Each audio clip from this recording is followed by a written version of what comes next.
Ladies and gentlemen,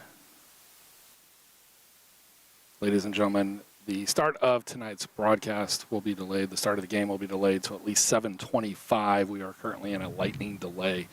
The players have cleared the field, and the game will start no earlier than 7:25. So we'll keep you updated. But again, lightning delay here at Trinity. Doesn't look like we'll get rain here on campus from the sound of it, but lightning close enough to the field that we will be in a delay until 7:25.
Good evening, ladies and gentlemen.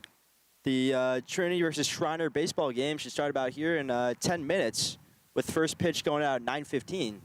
So until then, sit around, hang out, and prepare to watch some SCAC baseball.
Good evening, folks. Welcome back to the Trinity Tiger Network. My name is Andrew Thomas, joined up here in the booth today by Jacob Hyman.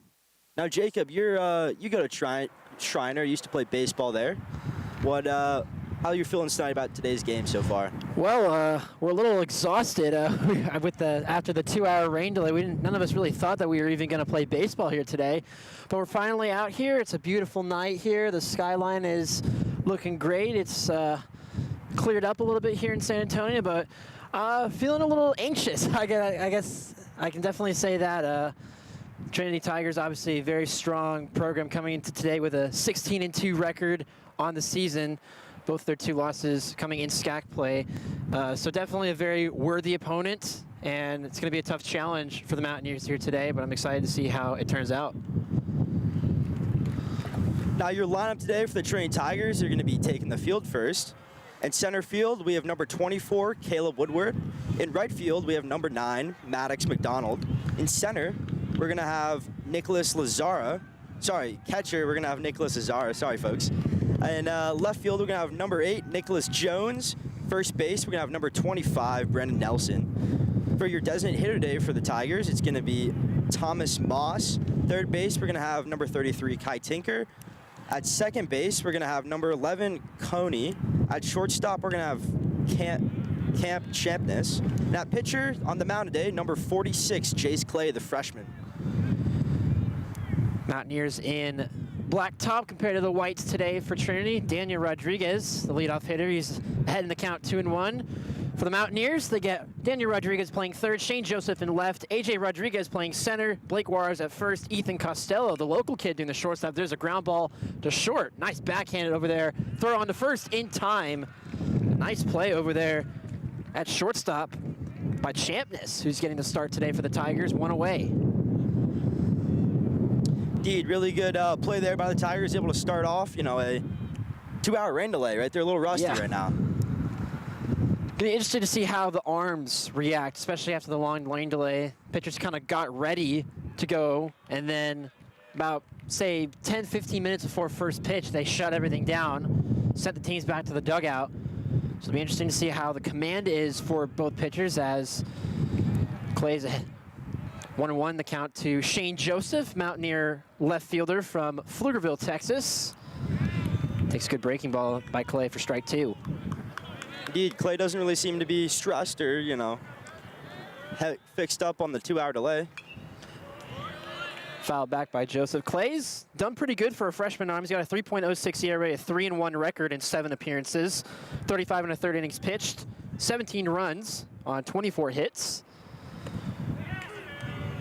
Good breaking ball, just misses on the hands.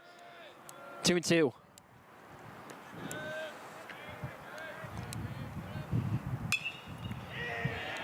Line drive, shallow center field, and that's going to fall for a base hit.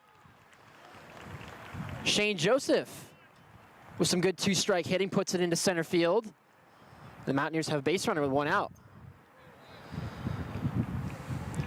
Another really good play there by the Mountaineers, able to get a hit off Jace Clay and start the night off pretty strong. We'll see what they're able to do here. They'll bring up AJ Rodriguez, playing center field tonight for the Mountaineers as Clay moves over to first. Rodriguez is from San Antonio, went to Central Catholic High School. Senior, one of the only seniors on the Mountaineer roster. And he's coming in today batting .349, one of the top hitters, and that's a pickoff. Joseph is caught between first. They'll put the tag on him. 3-6 on the putout. That is not the way you want to get the second out on the base pass. The lefty move by Clay works out perfectly for the Tigers, and there's 2 away. That's a little bit of a, special Trinity play that, so far this season really has been working, able to have, what am I trying to say? The lefty pickoff move is brutal. If you don't react to it right away, it can be a game changer, especially if you got a good one. I was a left-handed pitcher, and that was a super important part of your game as Rodriguez has a 1-1 count on him. Lefty on lefty matchup. Takes a breaking ball outside, 2-1.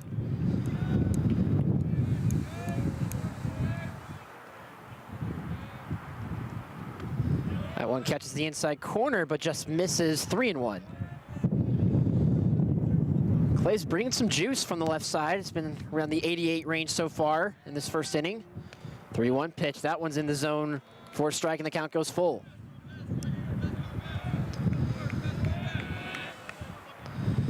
Payoff pitch. Fly ball. Center field. Woodward ranges over a couple of steps and makes the catch to retire the side. Well, Mountaineers get a hit, but get picked off at first. It's a 1-2-3 inning for Clay. To start the game, the Trinity Tigers will come to bat when we come back on the Tiger Sports Network.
Welcome back to Tiger Field. Bottom of the first inning here.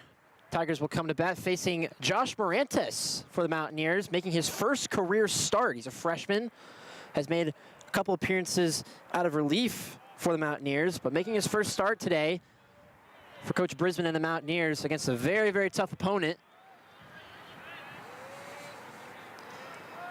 In the box today, we have Caleb Woodward leading off the order for the Trinity Tigers.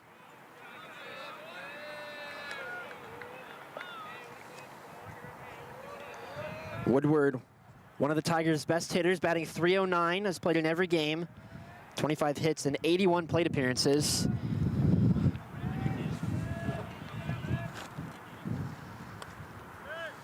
Good pitch there by Morantes, right down the middle. Caught Woodward looking.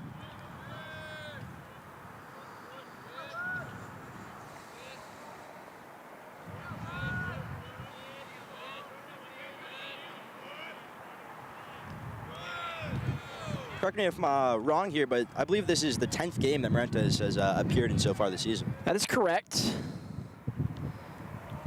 He's got a 7.7 ERA and 19 and 2/3 innings pitched. Again, all in relief. It's been an up and down season for him. Some very good outings and some not so great ones. But he's going to need to be on today against this Tiger lineup that came into today batting .302 as a team. Indeed, right now, so far this season, the Tigers have been very productive with the bat. 4th in the conference in hitting.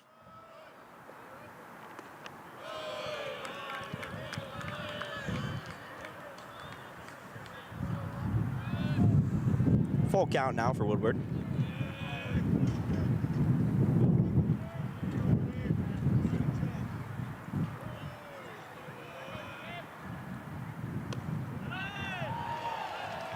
Oh my, Morantes was able to catch Woodward looking there. Not really something that Woodward's used to.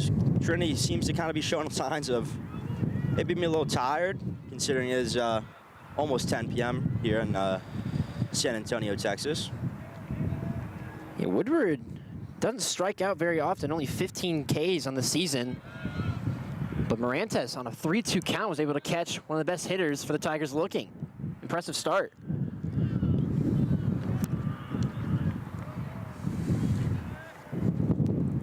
Now up to the plate for the Tigers, we have number 9, McDonald.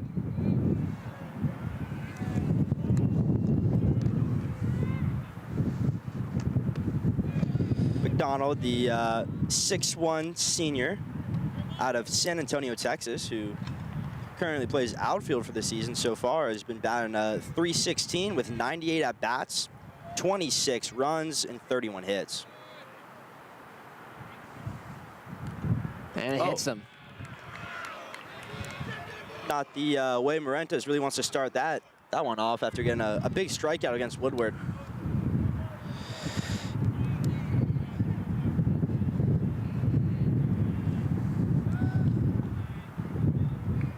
Now up to the plate for the Tigers, we have number 15, Nicholas Lazara.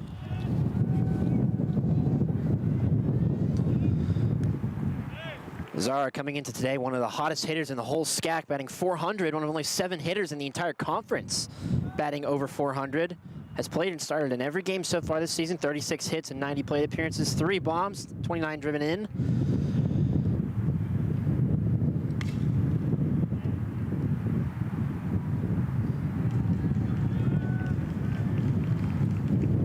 Another good out there for the Mountaineers, able to pick Lazara off, who, you know, as Jake Jarrett was just mentioning, you know, has been really one of the best bats in the Tigers so far. In the 29 RBIs he's had so far, he currently leads the team. Up to the plate now for the Trinity Tigers, we have number 8, Nick Jones.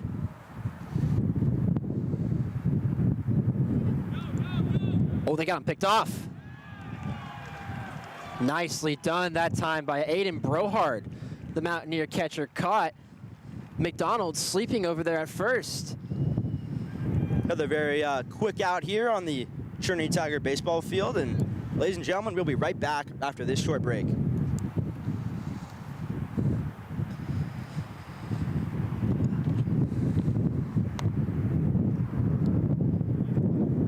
I don't want to seem... Oh.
Back here in San Antonio, top of the second inning. 4, 5, and 6 due up for the Mountaineers. Blake Juarez will be the leadoff batter. The Mountaineers playing first base. Powerful left-handed batter for the Mountaineers, sparking pink bat up there at the plate, which has worked wonders for him so far this season, batting .341 in 91 plate appearances, 31 hits, including 3 home runs, and 27 driven in, which both lead the Mountaineers. Clay back out for his second inning of work. 1-1 pitch, swing and a miss by Juarez. 1-2, big fastball by Clay.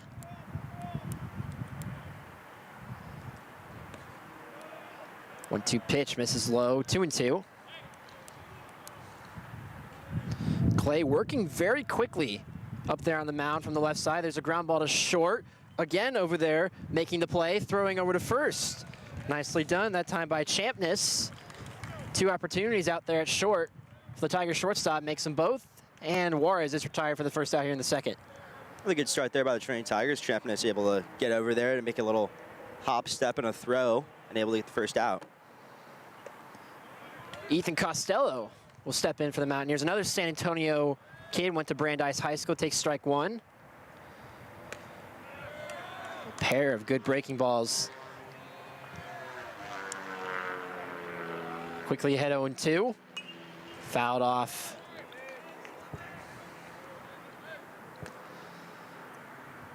Costello, freshman, batting .313 on the season. 0-2 pitch from Clay. Good heater that just misses off the plate.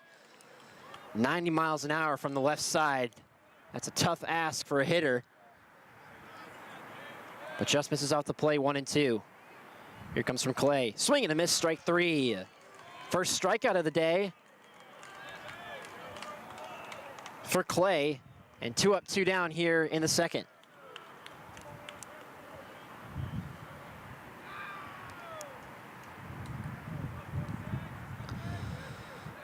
That'll bring up J.D. Blair for the Mountaineers. First pitch, swing and a miss. Another good fastball by Clay, 0-1.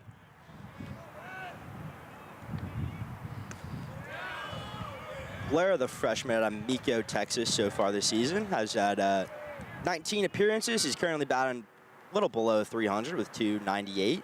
He's had 6 RBIs and 7 runs so far this season.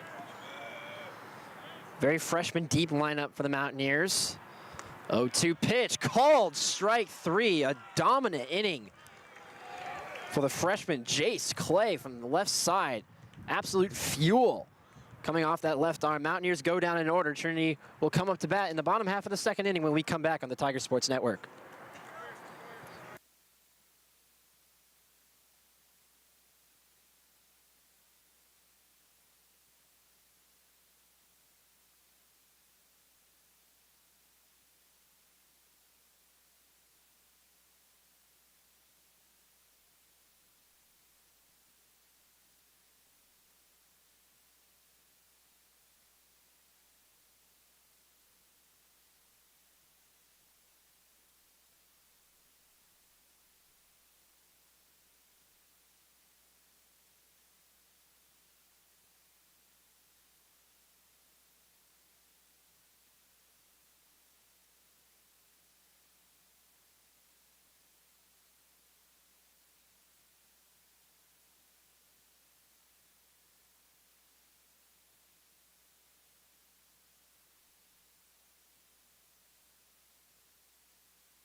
Tigers coming to bat here in the bottom of the second inning.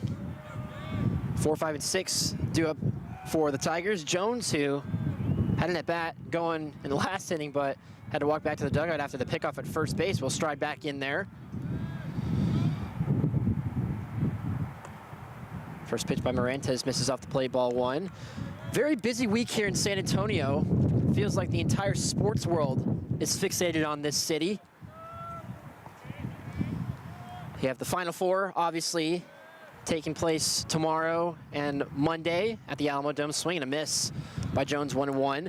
You got PGA here in San Antonio as well, over at the golf course at the Valero Texas Open. And then you got some baseball action here at Trinity. Line driving into the right field corner, and that's going to fall in for a base hit. Indeed, for those of you joining us here tonight, we really appreciate considering there's, a lot of sports going on. And we hope you're not too sportsed out already. You can never get sportsed out. Especially here in San Antonio.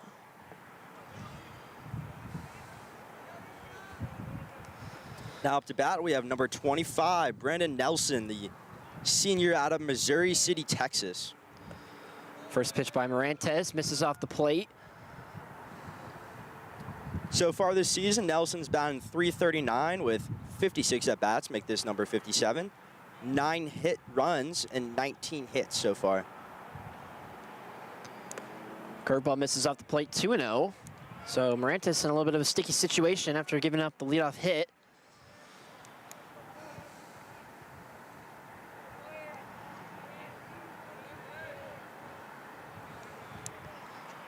Nelson standing in from the left side. Line drive right at second, and a diving stop by Barrera. The throw over to first, not in time. What a play over there at second base by Nate Barrera, stealing a base hit away from Brandon Nelson. One away, and what a play. Indeed, is going to get the replay of it right here, or not. That's on you, Josh. Oh, here we go. We're going to get the replay of it right here. After this pitch from Morantes. That one catches the outside corner for a strike.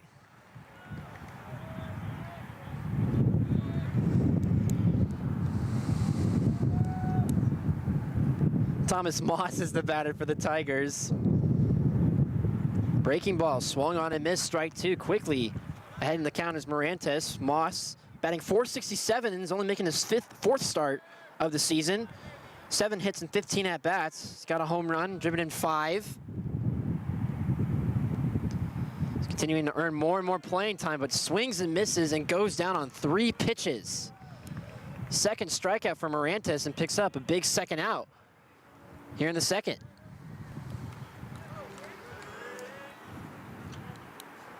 Indeed, so far Morantes, we're going to get the replay of the line drive, the one where he was able to lay out and get a big second out there. It was an excellent play over there at second base by Barrera. Caught the scorching line drive off the bat of Nelson. First pitch to Tinker is in there for a called strike. Kai Tinker, the graduate student out of Simi Valley, California, so far this season has been batting .324 with 71 at-bats, 18 runs, and 23 hits. Has a home run along with 19 runs driven in. Morantes once again ahead in the count, 0-2. Runner up first, 2 gone here in the second. Scoreless ball game. 0-2 pitch, misses outside. 1-2. That was kind of just a throwaway pitch, trying to get him to chase. Wouldn't go. 1-2. And we appreciate you tuning into the stream after the long rain delay, but we're back and we're playing baseball here in San Antonio. 1-2 pitch, called strike 3. A breaking ball on the outside corner by Morantes, and after a leadoff base hit, retires the side in order. A couple punchies for the right-hander. A scoreless inning for the Tigers. We go to the third inning. Scoreless ball game on the Tiger Network.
Top of the third inning here in San Antonio.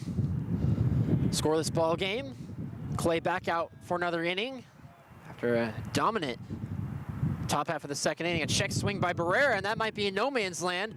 Fielded by the second baseman. The throw is not in time, and it's wild. Barrera will head over to second on the error by the second baseman, Coney. That was a tough play. It was kind of in no man's land on the check swing by Barrera.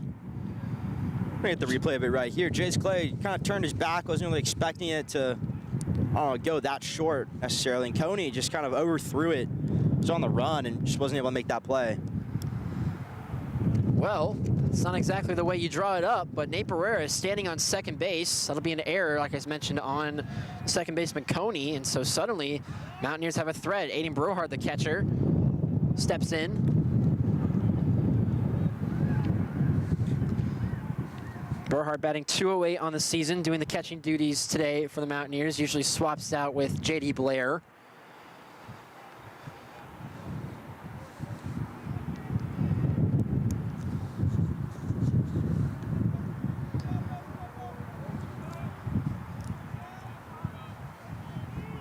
Swearing to bunt again, lays down a good one. Clay will field his position and throw over to Coney covering.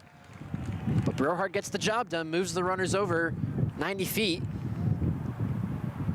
on the sacrifice. Nicely done by Brohard. So we'll see if Clay can pitch out a little bit of trouble here. Face the bottom of the order. Sean Rivera now due up for the Mountaineers, playing right field. Rivera, another freshman for the Mountaineers, but 256 hitter so far. First pitch misses inside. And that throw gets away, and that's gonna score a run. A couple of fielding blunders for the Tigers.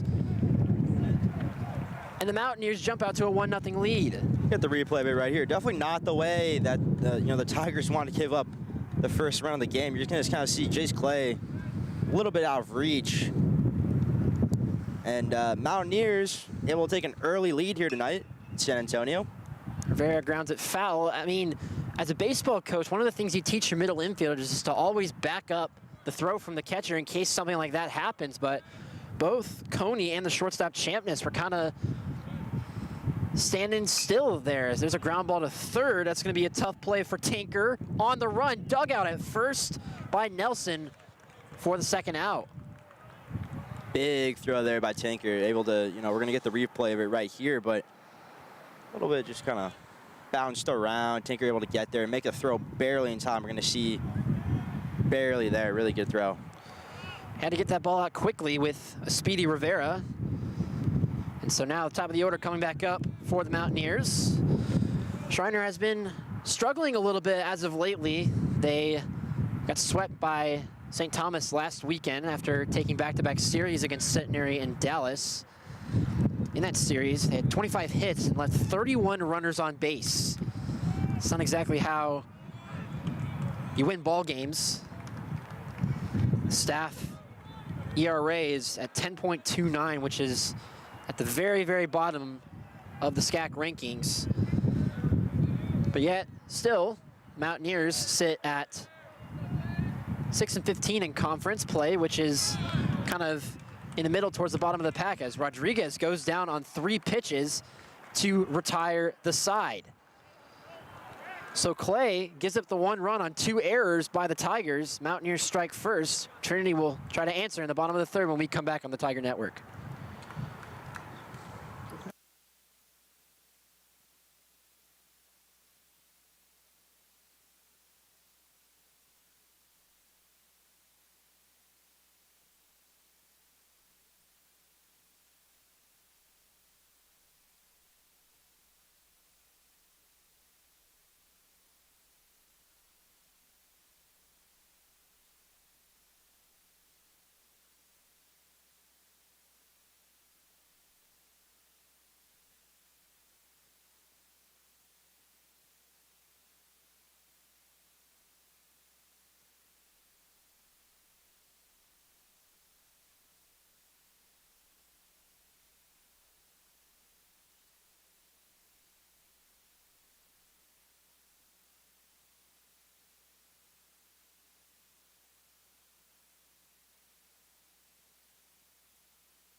Bottom of the 3rd here in San Antonio. Schreiner leads it early.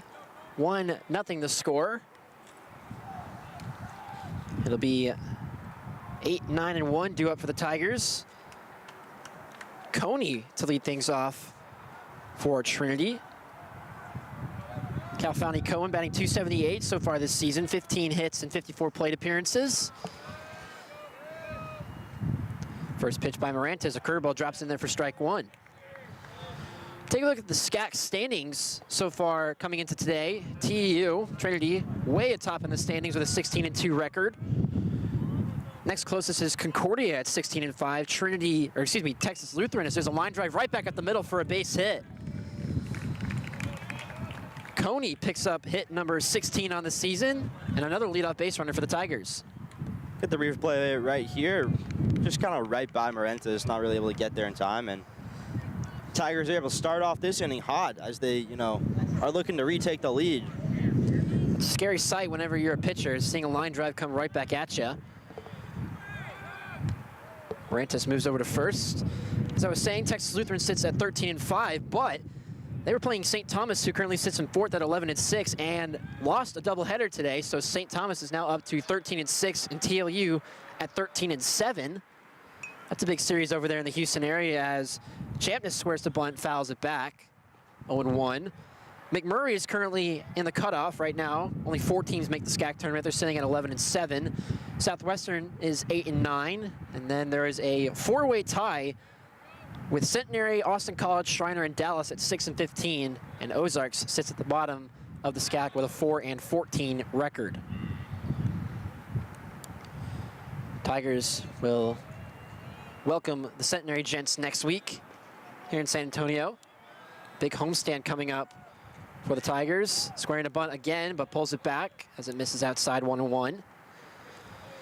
Definitely a homestand that is much needed, considering they've been on the road now for a couple weeks. Their series against Dallas last week, they took 2 out of 3. And 1 loss, which might have been a little bit surprising for some, 12-9 in game 1, but they came back in the last 2 games firing offensively. Scored 11 runs in game 2 and 13 in game 3. And in that game 3 win, they had 18 walks in 1 game. That's a lot. That's a season high by a wide margin for the Tigers. Morentas behind in the count now, 3-1 to Champness, who has taken the bunt off. Top of the order, and Woodward on deck. Big pitch coming. 3-1, popped up. Down the right field line, Juarez will let it go. So now the count goes full. So far, Morentas is on the mound for the Mountaineers, has allowed 2 hits and has had 3 strikeouts. Looking for number 4. Be a big way to get the first out, especially with the top of the order due on deck. Coney with a big lead over at first. Here comes a 3-2 pitch inside for ball 4. Back-to-back base runners given up by Morentas, and the Tigers have a threat. Here, nobody out. Runners at second and first for one of their best hitters, Caleb Woodward.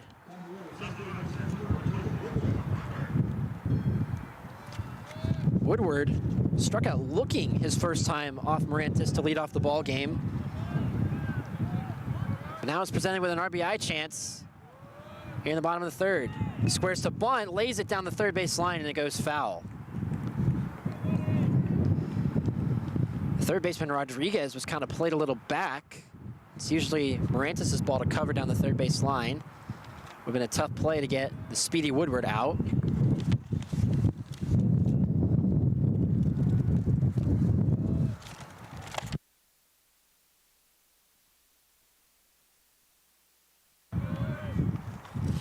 A 1 pitch, squaring the bunt again, and this time in the exact same spot, and it goes foul. It looked like off the bat that would get just inside that third base line for a hit, but instead Woodward make the walk back to the batter's box behind in the count 0-2.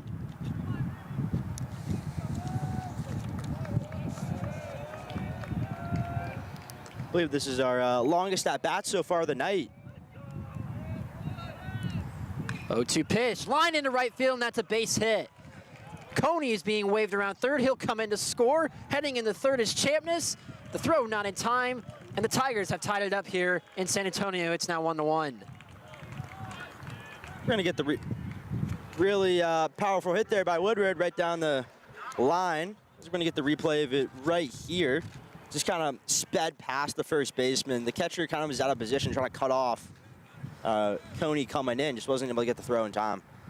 So now runners at the corners for the Tigers with nobody out still here in the bottom of the 3rd, and they're threatening for more. Once again, squaring to bunt is McDonald. The throw down to second is not in time. Going down as a wild pitch by Morantes. Woodward takes second, and so now 2 runners in scoring position for the Tigers.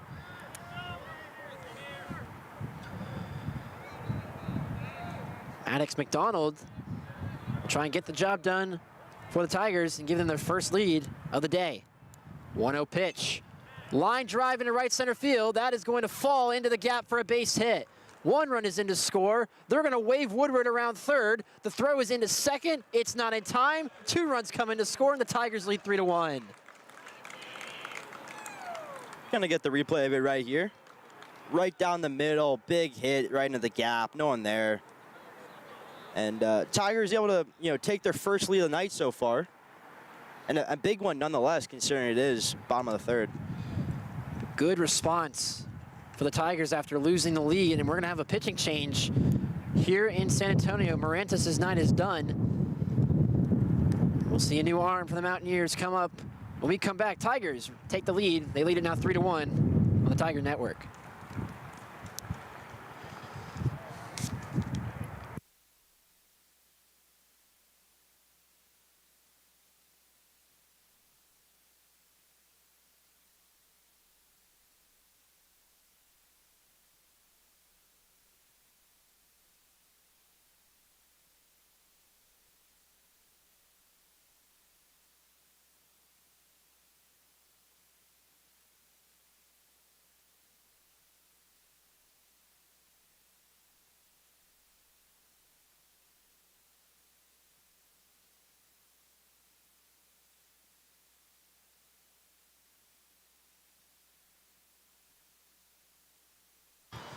New pitcher for the Mountaineers is Nolan Sauceda, who is normally the Friday night starter for the Mountaineers, but coming out of the bullpen here today. Sauceda has struggled a little bit as of late as a 9.15 ERA and 40 1/3 innings pitched. He leads the team in innings pitched. And he'll have to face the middle of this Tiger order, who have strung together 4 straight base runners here to lead off the 3rd. First pitch to Lazara is inside for a ball. Indeed, and there's still no outs here from the Mountaineers, so Sauceda looking here to, kind of get a 1-2-3 inning and hopefully make it less disastrous than it has been so far. That ball went straight into the Schreiner dugout. Hope everyone's okay down there. It was a kind of an interesting reaction from the Trinity side. Believe everyone's okay. We're still playing. Can't really see into that dugout here on top of the roof. 1-1 pitch by Sauceda. Misses in the dirt, ball 2. Lazara is 0 for 1 today.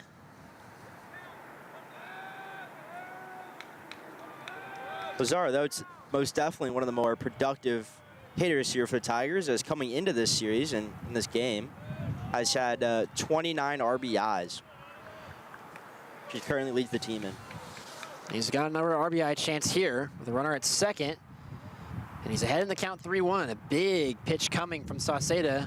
A big hitter's count for Lazara. Here it comes. That catches the outside corner for strike 2.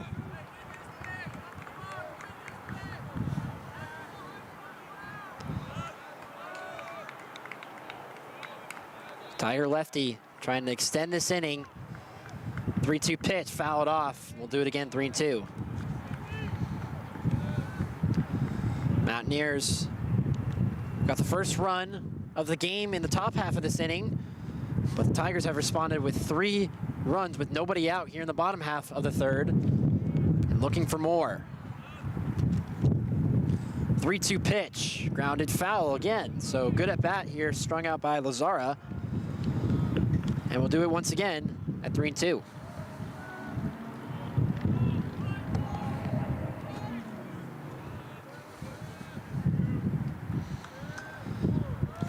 Sauceda has his sign, brings it 3-2. Grounded right back up the middle. Tough play for Barrera. Makes it. Throws on to first in time. Mountaineers second baseman has made some excellent plays so far in this game. And that is a big first out here in the bottom of the third inning. McDonald goes from second to third, so in a way, Lazara does his job, moves the runner over 90 feet. And so now Nick Jones will be the batter, try to drive in the run for the Tigers. First pitch misses outside. Jones singled his first time up.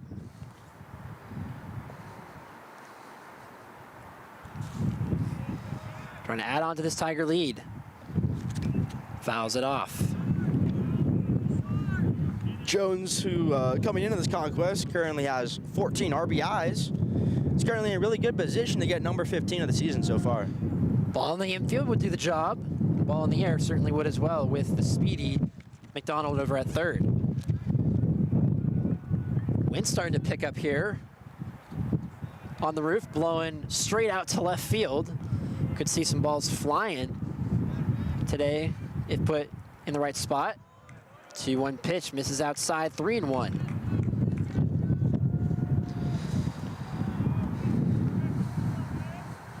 Brandon Nelson waits on deck. The 3-1 pitch, swung on and missed, strike two. A big second strike for Sauceda and runs the count full once again.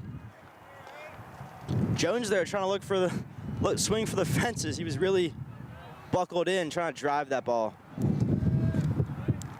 3-2 pitch from Sauceda, swung on and missed, strike three. A huge strikeout for Sauceda, retires Jones for the second out here in the third.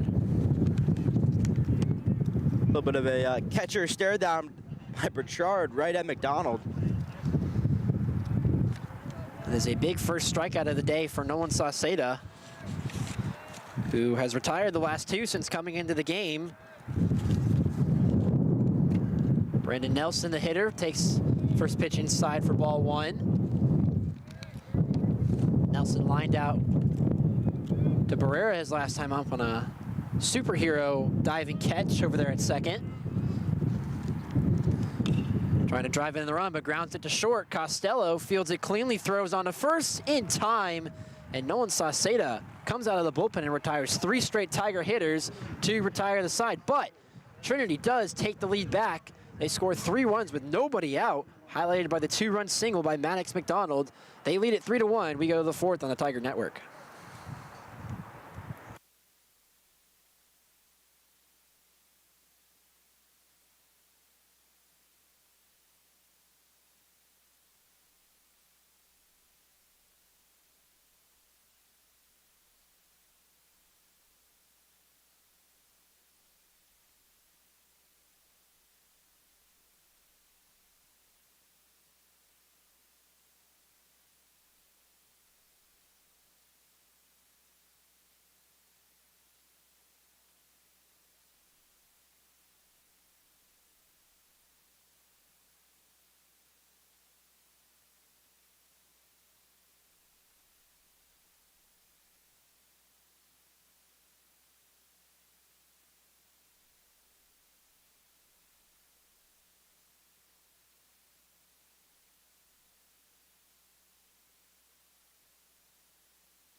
Trinity up on Schreiner here in the top of the fourth inning. Shane Joseph to lead things off for the Mountaineers. He singled his last time up. One of 2 hits so far the first time through the order for the Mountaineers. And he'll face Clay out. Back out for his 4th inning of work, and he takes a breaking ball for strike one.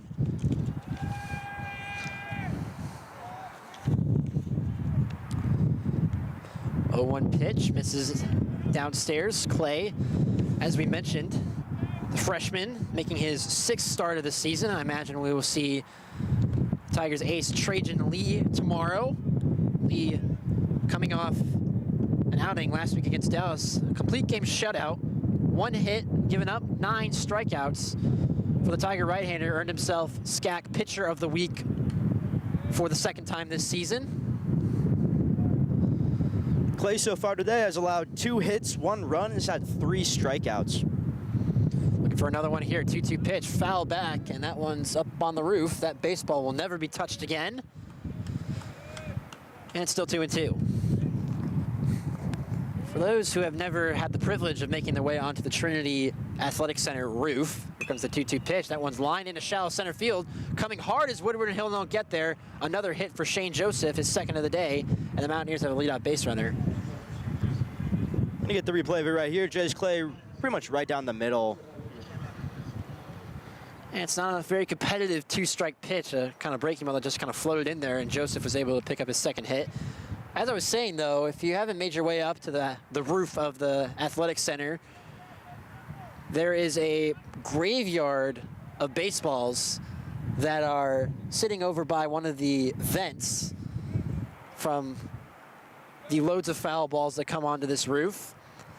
And part of me feels bad because it's a lot of good baseball put to waste. There's another pickoff, and Joseph is gone. For the second time today, Shane Joseph is picked off at first. What a move by Clay.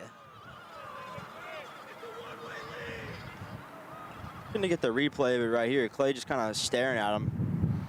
Finds him, throws back.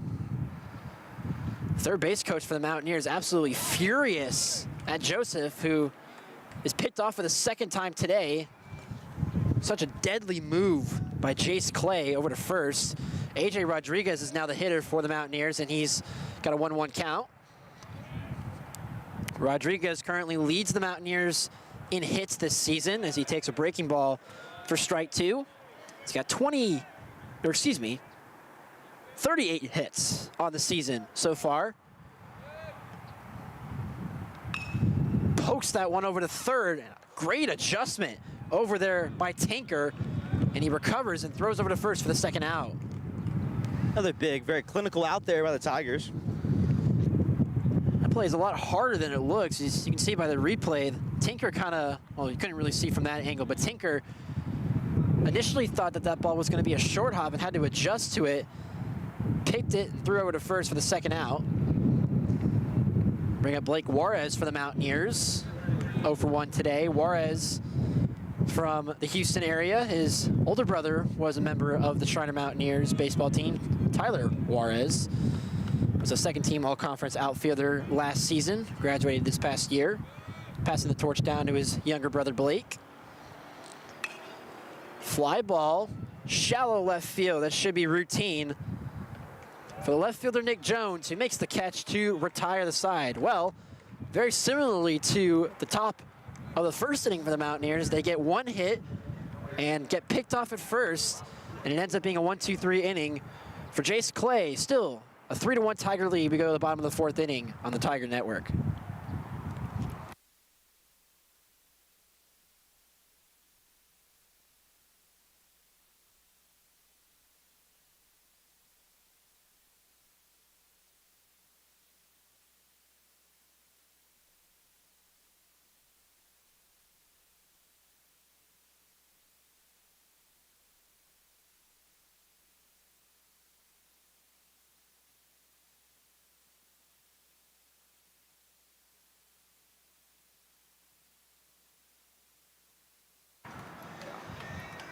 Tigers coming to bat here in the bottom of the 4th inning, up 3-1. Nolan Sauceda back out now for his first full inning of relief.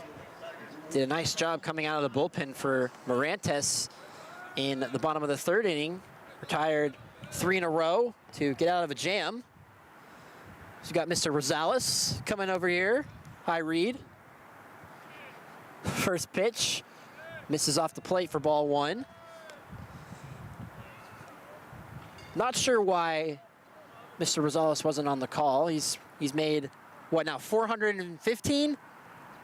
Yeah, something like about I'm almost at 420. He's almost at 420, says the man himself. Broadcast called on the Tiger Network. But Been a very busy man tonight. He got to enjoy the Spurs game. Did he? He did indeed. That's fun. I forgot to even mention that earlier. The Spurs were playing, so add that to the list of things going on here in the Alamo City. It's crazy. Final Four, PGA, Trinity baseball. And Spurs basketball. There's a fly ball, shallow right field. Tough play for Rivera. Makes the play down the right field line. That was a tough play to make for the Mountaineer right fielder, battling the wind. And he did a nice job adjusting to it for the first out. Look at the replay of it right here. He's able to backtrack all the way over, basically at the line, diving for it. Really good catch there by Rivera. So one down here in the fourth. We'll bring up Tinker. First pitch misses just off the plate for ball one. Tinker struck out looking his first time up. And a couple good plays over at third base. 1-0 pitch by Sauceda.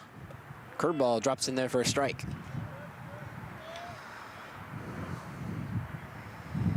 Both semifinal games in the Final Four tomorrow evening.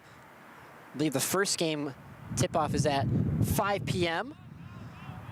on CBS. It'll be the Auburn Tigers against the Florida Gators, followed immediately by the Houston Cougars and the Duke Blue Devils.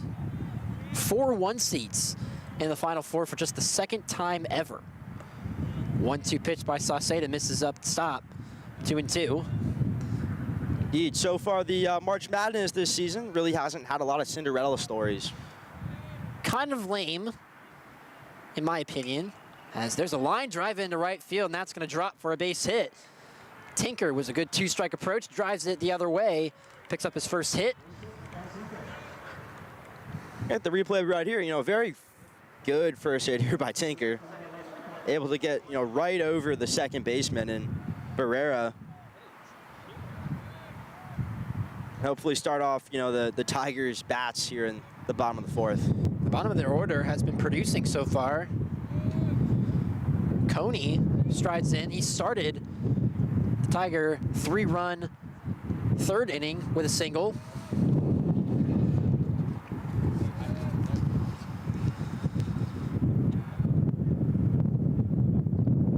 Pitch misses in the dirt. 2-0. Nobody warming up in the Mountaineer bullpen, and obviously no one warming up in the Trinity bullpen. This is Jace Clay's outing as of right now. There's a fly ball, shallow right field. Rivera again coming in. He dives and he can't make the play. Tinker will be waved around second. The throw into third is a good one, but the play cannot be made over at third. And heading into second is Coney. That's a play the Mountaineers are going to want to have back. Now 2 runners in scoring position for the Tigers. I think the replay of it up right here. That time Rivera not really able to get there, allowing for the double steal, as we're going to see here. The throw into third was a good one by Rivera after he couldn't make the play out there in shallow right field, but fortunately for the Mountaineers, Rodriguez was not able to put the tag on Tinker, and wisely, Coney takes the extra bag at second. So now 2 runners in scoring position for the Tigers, and there's another one down the right field line, and it'll go foul. Boy, Sean Rivera has had a busy inning so far out there in right field for the Mountaineers. And not an easy task with the wind kind of blowing straight out to left field. That's going to make it tough for you out in right field, especially for a right-handed hitter. 0-1 pitch, catches the outside corner for strike 2. Rivera, though, has a long way to go before he's able to call this inning a close, as there's only 1 out here for the Tigers.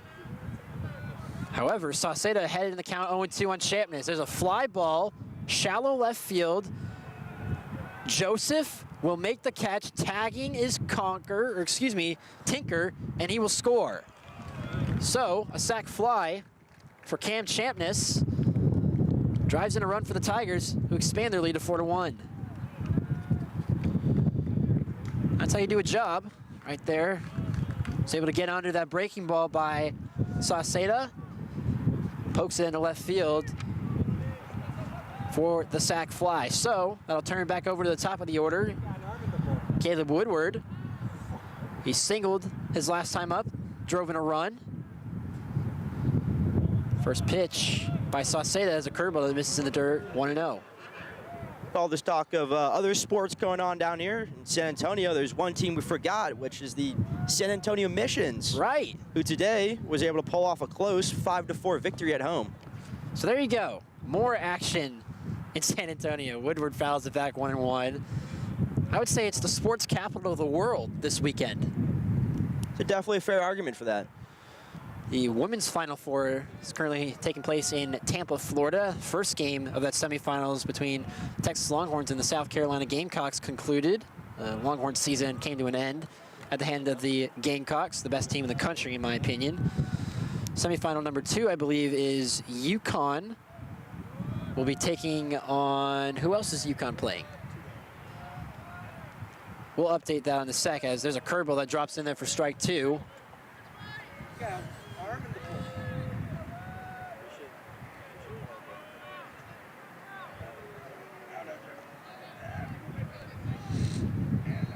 2-2 pitch to Woodward. Curveball called strike 3. A big third out for Nolan Sauceda. And for the second time today, Caleb Woodward is caught looking. But the Tigers do get a run back. They expand their lead to 4-1. The Mountaineers will come to bat in the top of the 5th inning on the Tiger Network.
Top of the 5th inning here in San Antonio, 9-1-2 due up for the Mountaineers of Schreiner University, making the trip down I-10 here to San Antonio. Mountaineers coming into play 6-15 in conference play. That's Ethan Costello who's up as not number 9 hole hitter Sean Rivera. Costello's 0 for 1 today. And he lines one back up the middle for a base hit. The hometown kid picks up a base hit, his first of the afternoon, or the evening, I should say. The Mountaineers have a lead-off base runner. Really good start-off hit right there off Clay. We just kind of threw it right down the middle. Getting a good hit like that right back up the middle off a good fastball is one of the best feelings as a hitter. And so Costello takes his lead now from first. Don't get picked off. Jace Clay has picked off 2 runners today. Both runners that have been at first have been picked off. Breaking ball, did he go? Yes, he did. I'm surprised they didn't check. They got 2 umpires over there, one of them at first, but count goes to 1-1 on J.D. Blair, designated hitter for the Mountaineers. Clay moves over to first. That wasn't his best move. You could tell. That was kind of a quicker move over to first.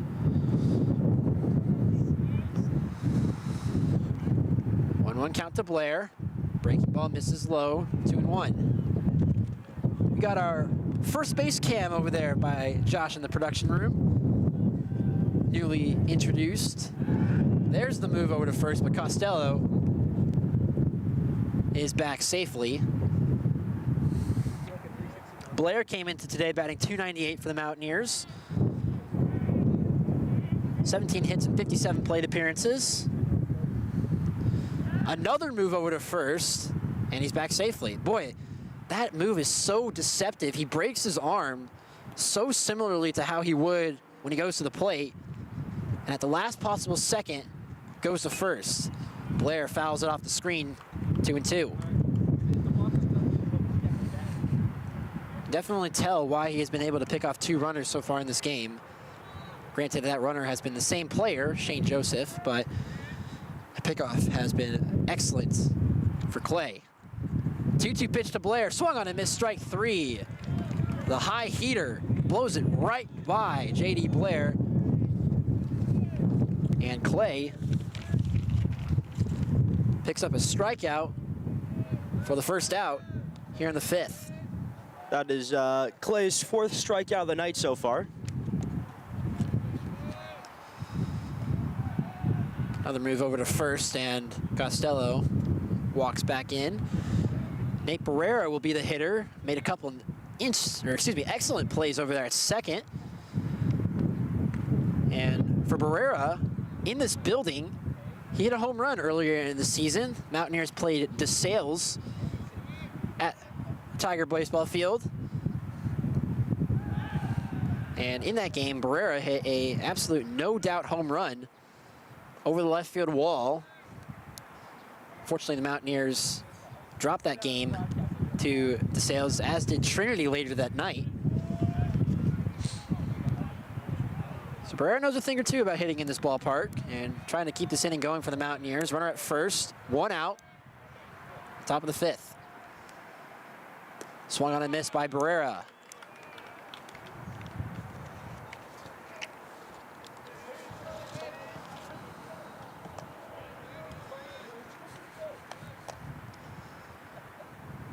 Two-one pitch from Clay.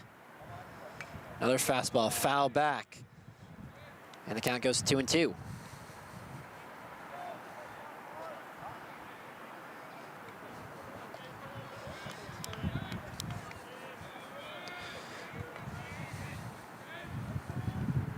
Clay has his sign from the stretch, deals the 2-2. Grounded foul over by the Schreiner dugout, and the sound stays 2-2. Fastball so far today has been really working well for Jace Clay on the mound. And he's working in the 87 to 90 mile an hour range, which from the left side is a very hard pitcher to hit. Takes a breaking ball outside, and the count goes full. Clay looking for his 5th strikeout of the night. 3-2 pitch. Misses just off the plate. And Barrera works a walk. First walk issued of the day by Clay, whose control has been really strong so far in this outing. Now the Mountaineers with a couple runners on for Aiden Brohard. Brohard is 0 for 1 in this game. Grounded out his last time up on a sacrifice bunt. We'll see if maybe they have the bunt on again. He's swinging away and takes a breaking ball on the inside corner for strike 1.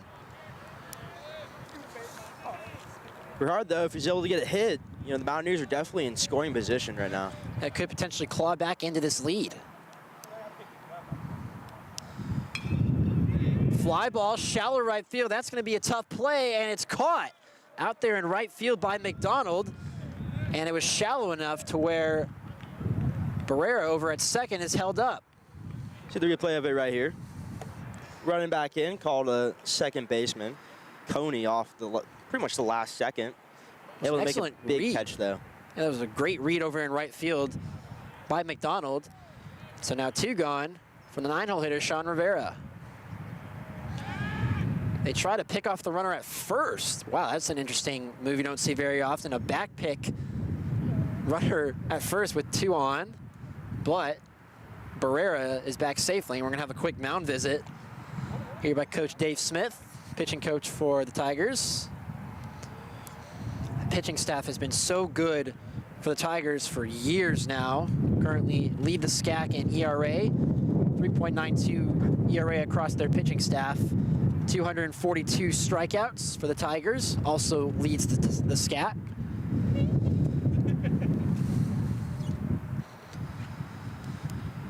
That's pretty much like one of the big reasons that the Tigers currently lead the SCAC with a 16-2 record. Pretty much is the dominance of the pitchers. Yeah. You know, so far this season, as you kind of mentioned, and they've really been rock solid. And I don't believe the Tigers have been swept in a series so far. I mean, they've dropped a couple games here and there. Like, Yeah, their two losses were to Concordia and to Dallas, and those have been their only 2 losses. They have won every series so far this season. And like you mentioned, a big credit to their pitching staff. Rivera lays down a bunt, and it's a good one. Clay fields his position and throws not in time. I'm shocked that Clay did not go for the force play at third. He instead opted for the play at first, and Rivera had already beaten it out. An infield single with 2 outs for Sean Rivera, and the bases are loaded for the Mountaineers. Bear in mind, there's also 2 outs. So if Clay had made that throw to third, could have been the end of the inning, but first pitch to Daniel Rodriguez. As you see the replay of the hit, placed perfectly. Clay, all he had to do was flip it over to third, and the inning would conclude. Instead, tries to make the play over at first, not in time. There's a back pick over at third, not in time. That was about as close as you can get. The catcher, Lazara, with a snap throw down to third, almost caught Ethan Costello napping, but he's barely able to get it back in time, and now Daniel Rodriguez is ahead in the count, 3-0. Clay seems to be a little shook up right here. And you got nowhere to put him. Here comes the 3-0 pitch from Clay. That one catches the inside corner for a strike. You had the bases loaded, 2 outs. One of their best hitters in Daniel Rodriguez up, and nowhere to put him. That one misses outside for ball 4. A bases loaded walk for Clay, an RBI for Rodriguez, and the Mountaineers put across their second run of the game, claw back into this Tiger lead. It's now 4-2.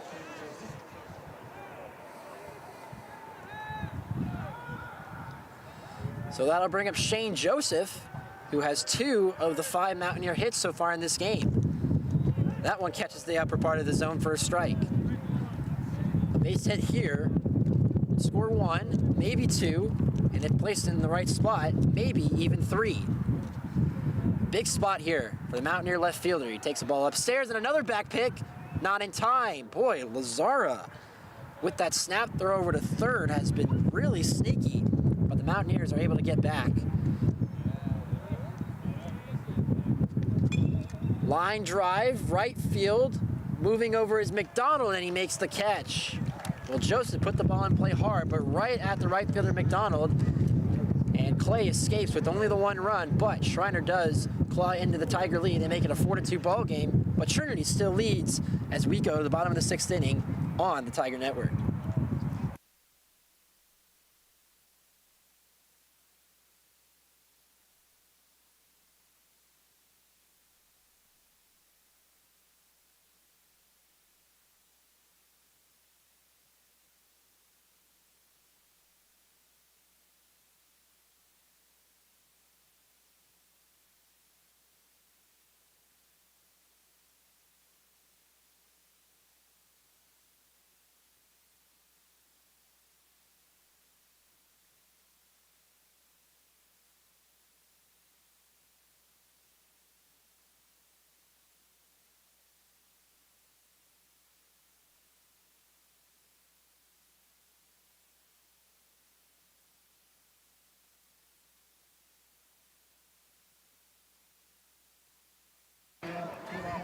Bottom of the 5th inning, correction on my part.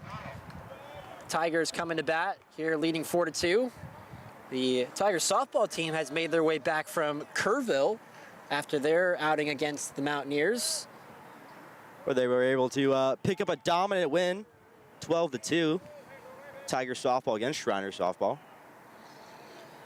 The Tiger softball team continuing their hot stretch.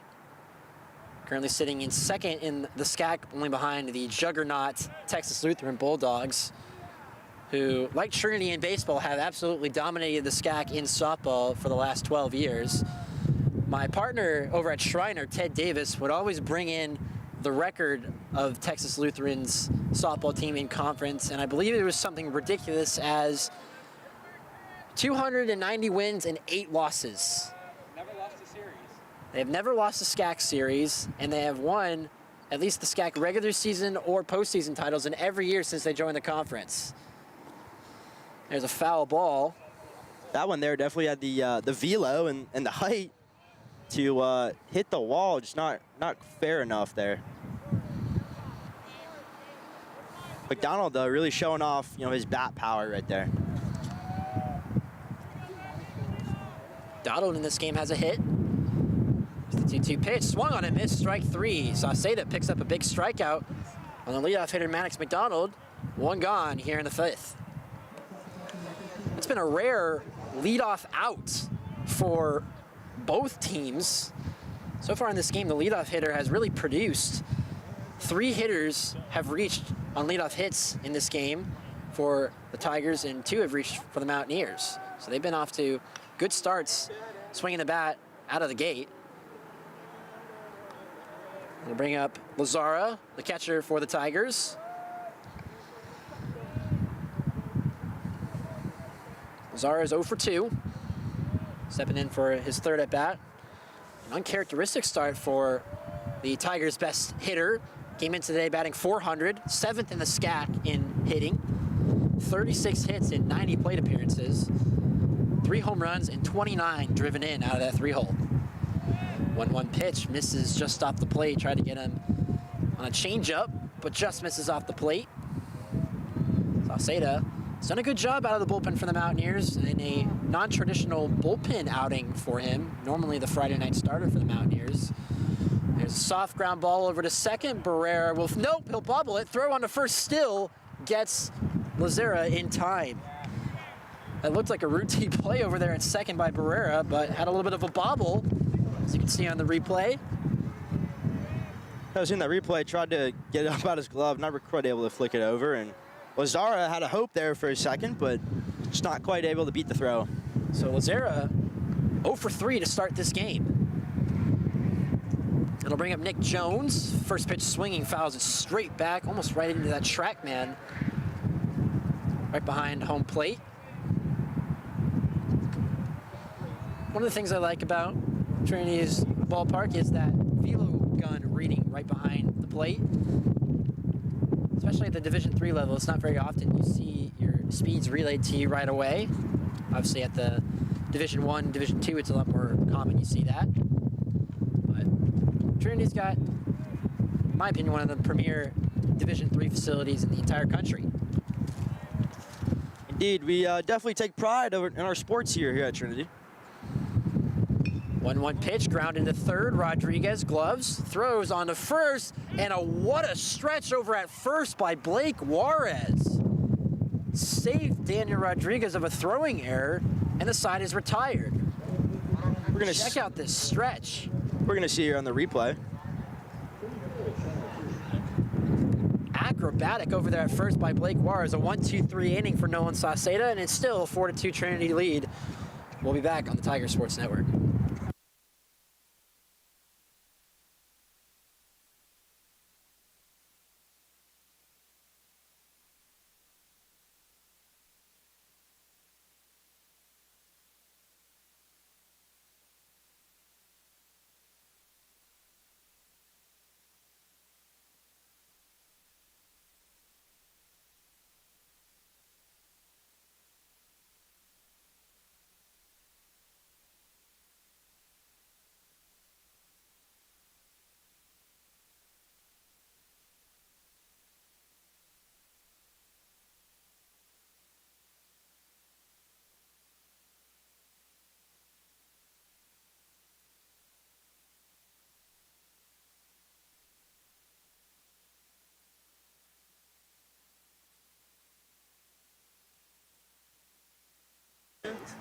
Top of the 6th inning here in San Antonio. Trinity leads it 4-2, and Jace Clay is back out there for the Tigers.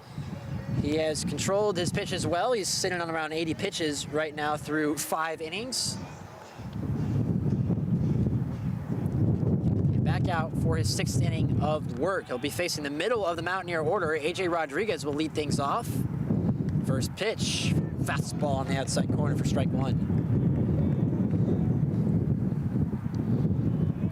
Jace Clay definitely kind of struggled there in the past inning or two. He got a little bit of a jam in the last half of the 5th, but got out of it with only the 1 run. Mentioned sitting on 80 pitches as of right now.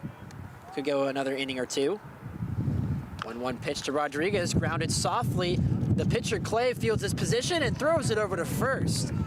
That's right, pitchers are athletes too, 1 away. Indeed, we're gonna get the replay of it right here. Just kind of grounds it. Clay's able to take a turn, plant his feet, and get a good throw there for a big first out here for the Tigers. If Clay doesn't make that play off the mound, that likely would have been an infield single for A.J. Rodriguez. Instead, he's retired, and that'll bring up Blake Juarez. Juarez still looking for his first hit of the day, lefty on lefty. It's interesting, Juarez began the season swinging a Atlas bat, which was orange, but has since sported the pink bat, and since he has started hitting with the pink bat, he's batting .400 with 3 home runs and 20 runs driven in. So he has been on fire, and with baseball being the most superstitious sport in the world, I can credit that to the pink bat as he draws a walk on 4 pitches. Looked like Clay was really kind of terrified of that pink bat right there. Not really wanted to give him a chance to hit. Now Juarez is a imposing bat in the middle of the order. That pink bat can blind you on the mound. So he'll take his base. He'll bring up Ethan Costello, who has a hit and a run scored in this game. As we mentioned before, played his high school ball at San Antonio Brandeis High School up in Northside ISD.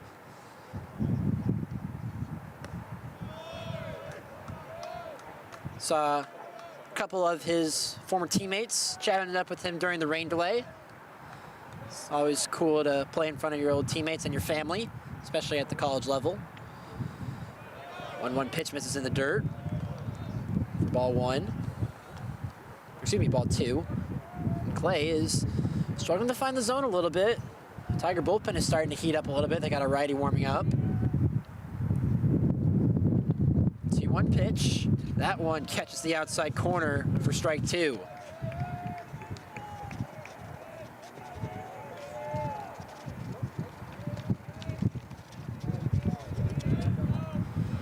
Two-two pitch from Clay. Fly ball down the right field line. That'll go into the Schreiner bullpen. The count's still 2-2. A lot of very long at-bats here. Kind of from specifically on the Mountaineer side here off Clay in the last, in this inning as well as the last one. And driving his pitch count up a little bit. That's a ground ball. Could be 2. Conley over to second for 1, and it's a wild throw over to first, and it gets into the dugout, and Costello will take an extra bag. So that'll go down as a throwing error by the shortstop Champness. Could have had a chance at an inning-ending double play. Instead, Costello will take another bag on the error. You're gonna see in the replay, Juarez maybe made contact there with Coney, kind of not allowing him to throw in time. Did not look like it was interference, and obviously he did not call it. So still at first, and there's a line drive into left center field. Tough play for Woodward. He slides and makes the catch. That is a run-saving play out there in center field by Caleb Woodward. Covered some ground out there in center field to rob a base hit away from J.D. Blair, and the Mountaineers come up empty in the top of the 6th. You just saw there in the replay, really big play there by Caleb Woodward, able to kind of sprint really from around, I don't know, center field, maybe over halfway, but a lot of ground cover and a really great play. But just hang around now while we let Marentes warm up, and we'll be back here in the Trinity Tiger Network.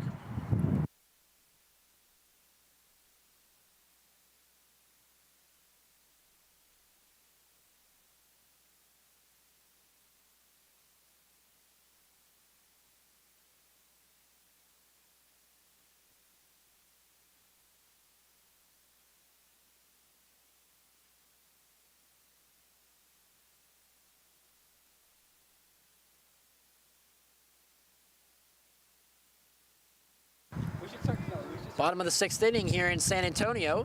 Trinity clinging to a 4-2 lead. A little bit of a pitcher's duel as we're locked in here. Only 6 runs so far today for both teams. Nolan Sauceda, who has come out of the bullpen for the Mountaineers has really kind of settled in so far in this game. He is through 3 innings, only 2 hits given up, 1 run, and no walks, with a trio of punchies. First pitch swinging, and he lines it into the gap. That's going to drop 4 extra bases. Heading into second is Moss, and he's got himself a double. Or excuse me, that is Nelson with a leadoff double for the Tigers. Nelson's first hit of the day there. He's currently 1 for 3. Punched a breaking ball into the left center field gap for another leadoff hit for the Tigers.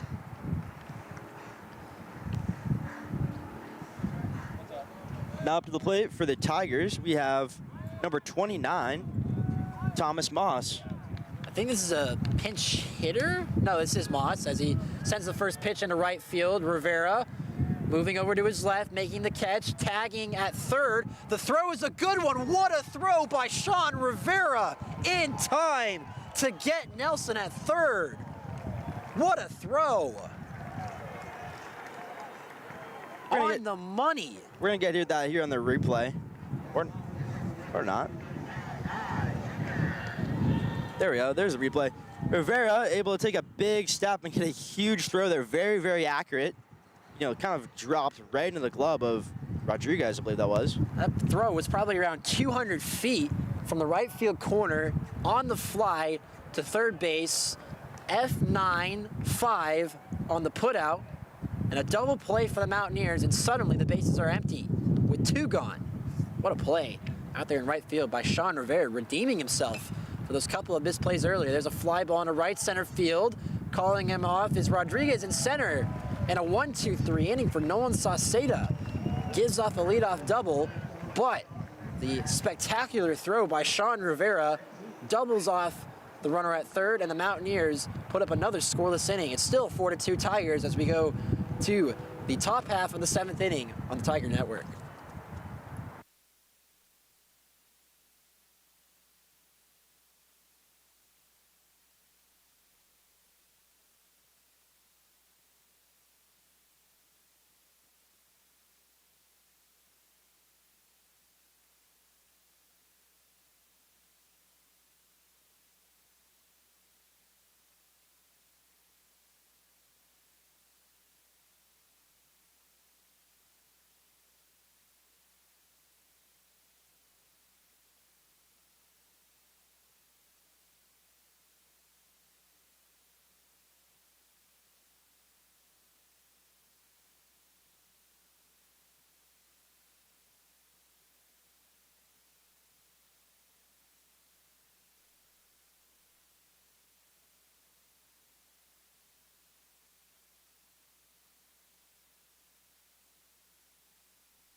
Now on the mound for the Trinity Tigers, we have number 38, Will Hellings, the 6'5" senior out of Summit, New Jersey.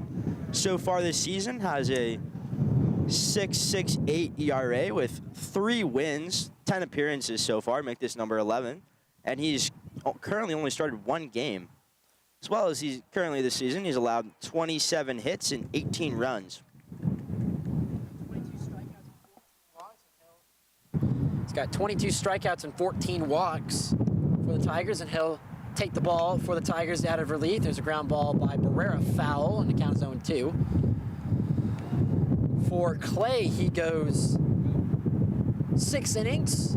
He'll be the pitcher in record as of right now for the Tigers. Just the 2 runs given up on 5 hits. Barrera flies it shallow right field. McDonald, routine play for him, and he makes the catch for the first out.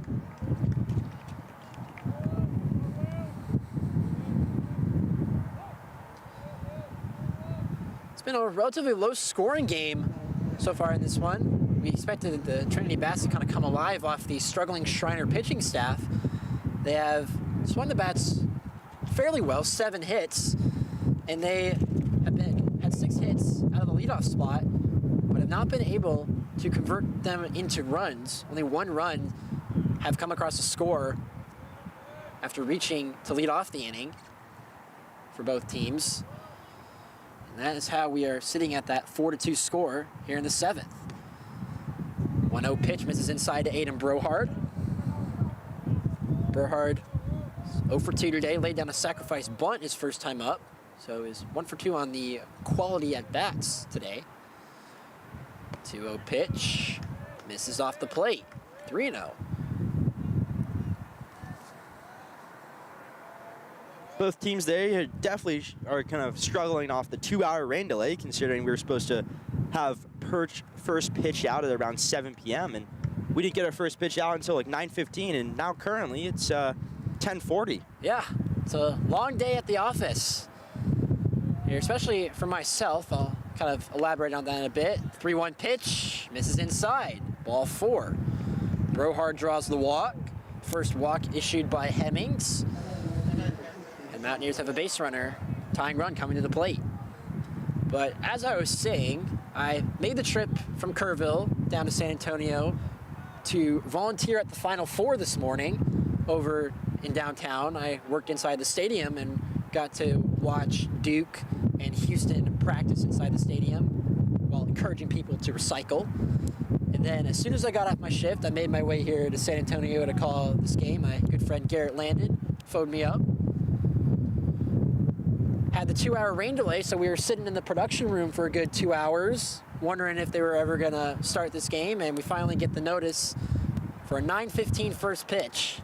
And now here we are, nearly 3.5 hours after scheduled first pitch. There's a weak ground ball, and there's no chance to get Rivera his second infield single of the day. It looks like the catcher, Lazara, is making the argument that Rivera hit that ball twice. I'm gonna get the replay of it here to see kind of what happened. I think maybe they were saying that he might have hit it on his way out of the box, which would be a foul ball, and Rivera would have to return.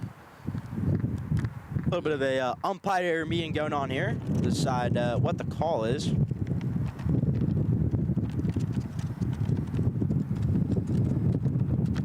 I need some pretty substantial evidence to overturn this call, especially with where the couple field umpires were stationed.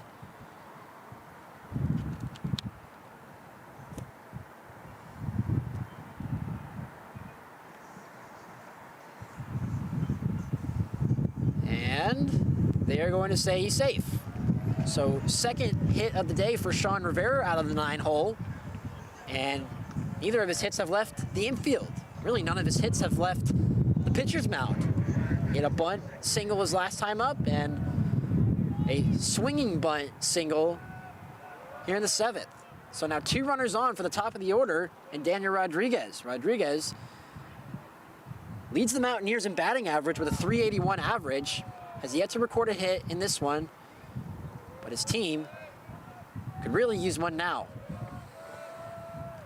First pitch from Hemmings, fouled right behind the plate.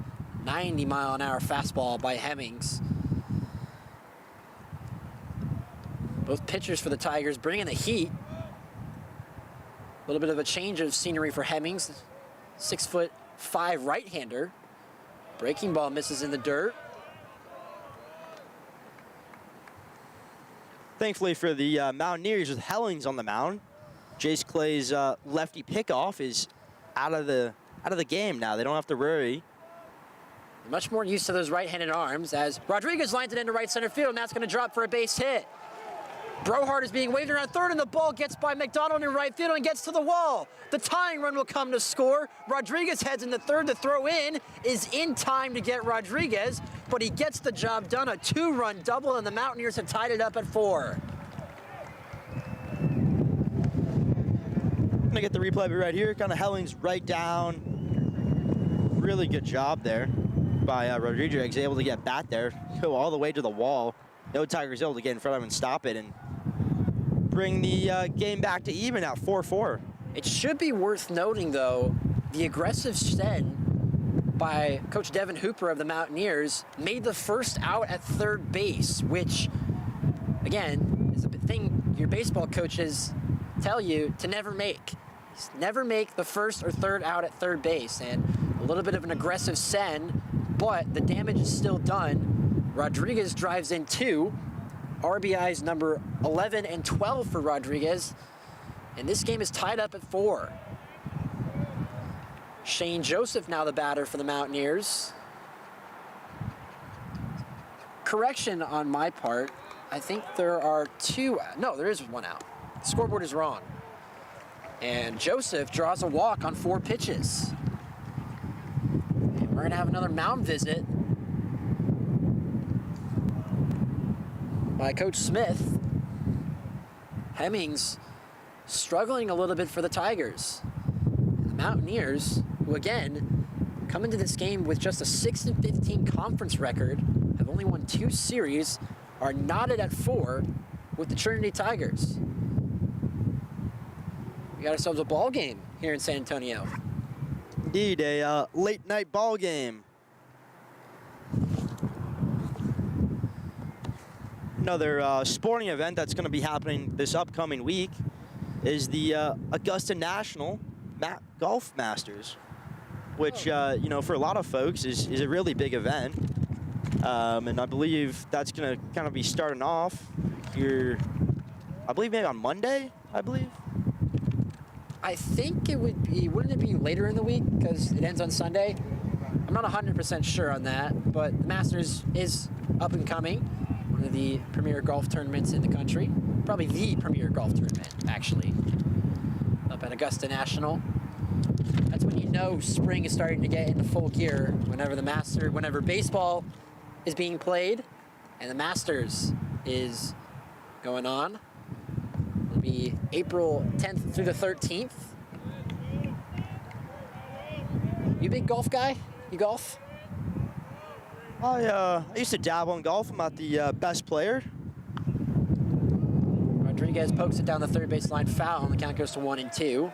AJ Rodriguez, now not related to Daniel Rodriguez. Those two are not brothers. But has an opportunity now to keep this inning going for the Mountaineers and a chance to take the lead. 1-2 pitch, misses upstairs.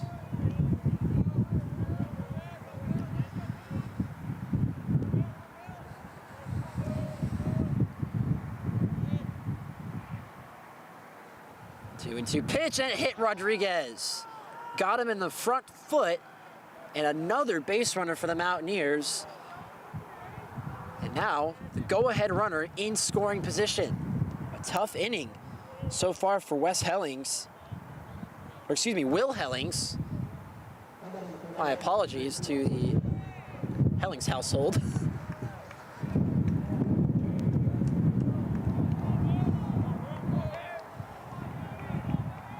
Mountaineers do have a pair of brothers on the team. Jonathan Gomez and Alex Gomez are brothers and are listed on the roster. And a lot of family members of current players have graduated in the past. So family does run deep for the Mountaineers. Blake Juarez is now the hitter and takes a huge hack at that one. Fouls it back, 0-1. Juarez still looking for his first hit today. Could give the Mountaineers a lead with one swing of the bat. 0-1, misses inside. Juarez currently leads the Mountaineers in runs driven in with 27. If he's able to put one in the outfield, could be the biggest run of the season. There's a ground ball up the middle. Tough play over at second and makes the play Nicely done over there at second by Coney to end the inning, but the Mountaineers strike back with 2 runs in the top of the 7th on a 2-run double by Daniel Rodriguez to tie this game at 4. How will the Tigers respond? We will see when we come back on the Tiger Network.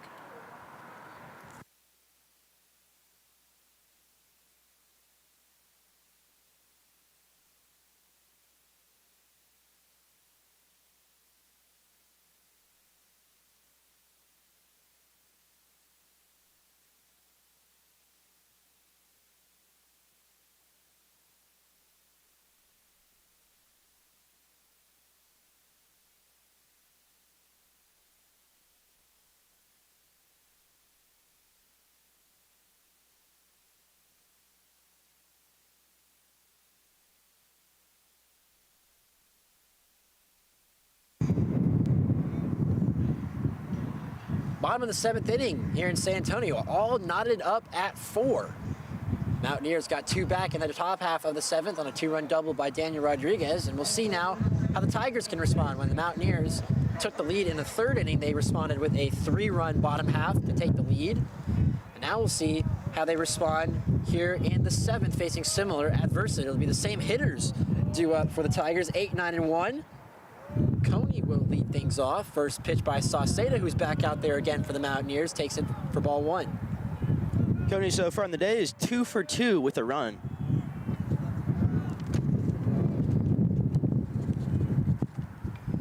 Check swing and fouls it back. Sauceda on the day so far has allowed 3 hits, 1 run, and has had 3 strikeouts.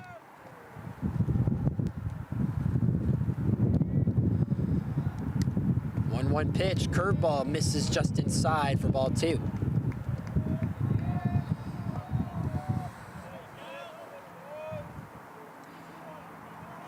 Coney, a .278 hitter coming into today. Average only going up with his 2 hits today, and he takes a curveball on the outside corner, 2-2.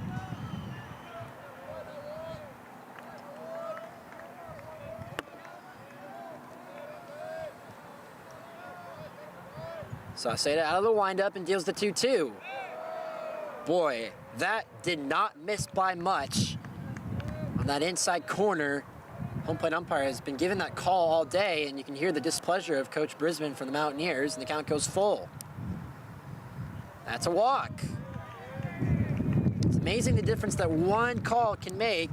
Instead of a strikeout for Sauceda and 1 gone, Coney reaches on a walk, and the Tigers have the go-ahead runner on base. Sauceda also picks up his first walk of the night so far. Yeah, Sauceda has controlled his pitches very well. As you mentioned, only 1 walk. So now the 9-hole hitter for the Tigers coming up, Cam Champness, steps out for a brief second, gets back in. Coney has good speed at first, and that pitch is wild. That gets to the backstop. Coney will head into second, and the go-ahead runner is in scoring position. A wild pitch by Sauceda. Not much Brohard, the catcher, could do on that one. We're going to get a look at it here on the replay. Just kind of over the head at Champness. Had to duck down to avoid it.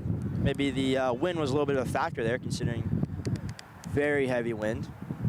Champness squares to bunt, and that one just misses off the plate. Another close miss.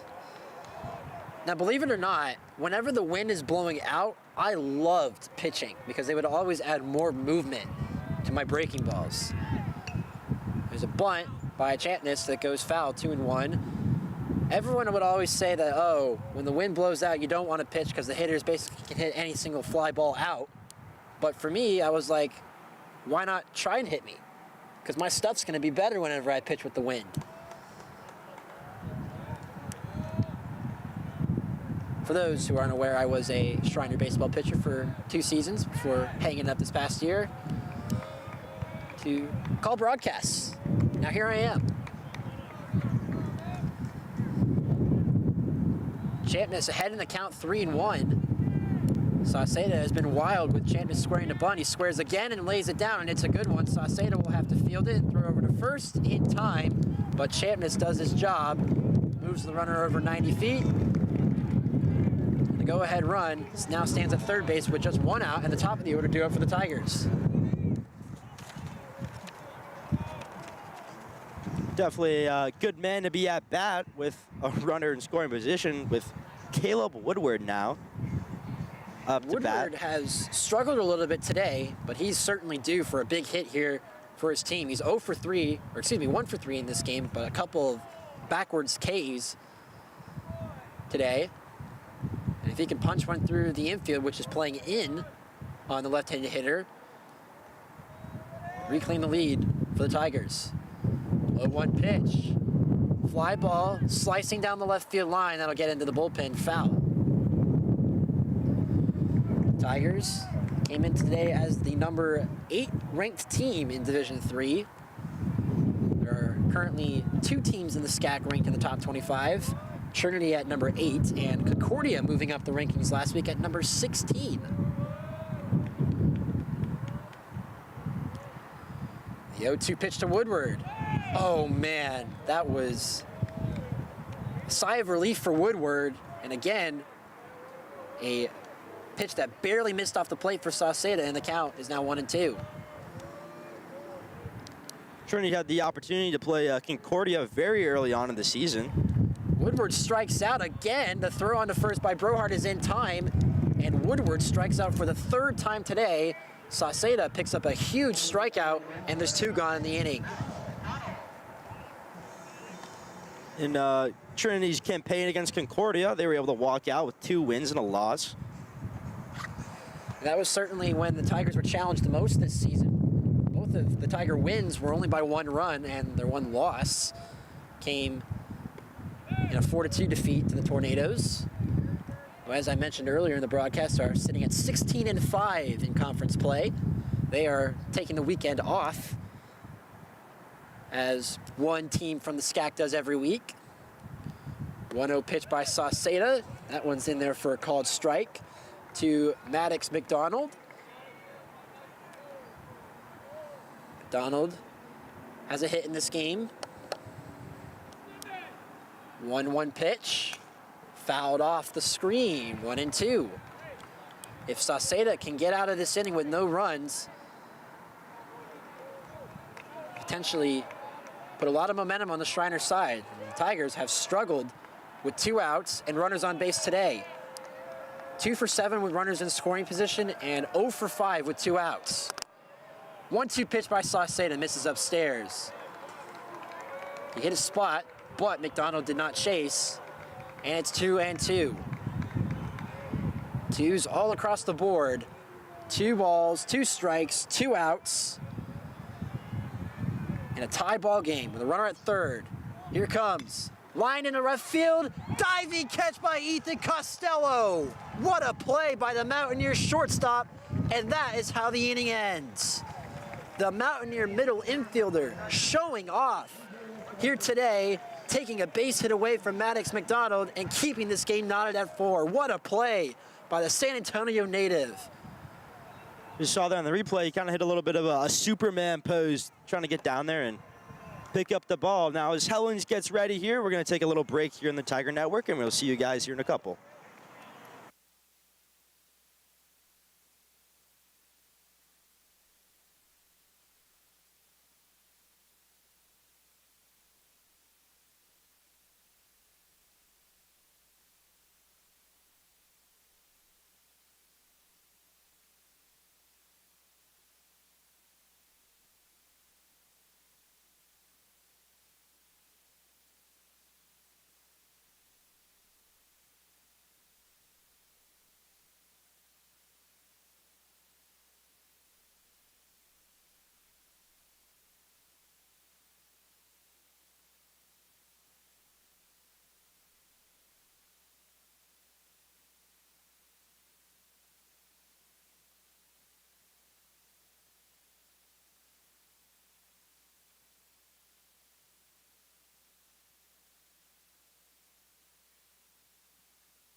Will Helling's back on the mound now to face number 62, Costello. Costello made a spectacular play at shortstop to end the Tiger half of the 7th, and now leads off here in the 8th with his bat. He swings and misses at an off-speed pitch by Hellings, and he's quickly ahead 0-2. So often in baseball, you see a guy make an excellent play in the field and do it again with his bat, but Will Hellings says not so fast.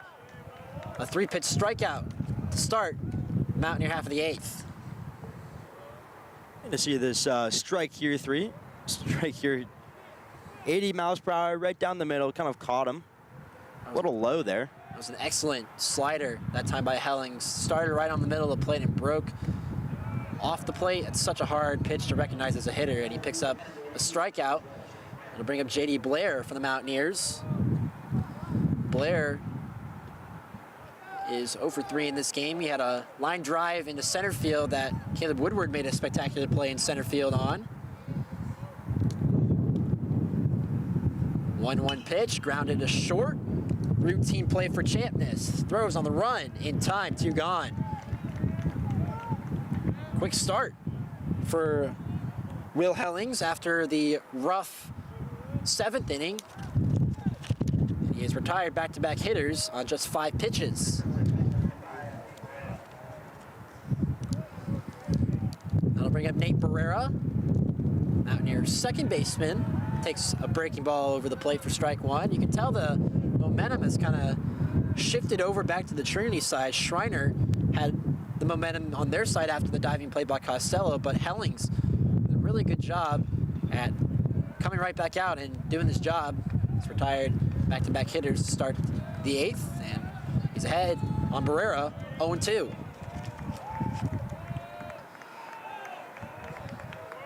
Oh-2 pitch, foul back. Trying to get him to climb the ladder on the heater.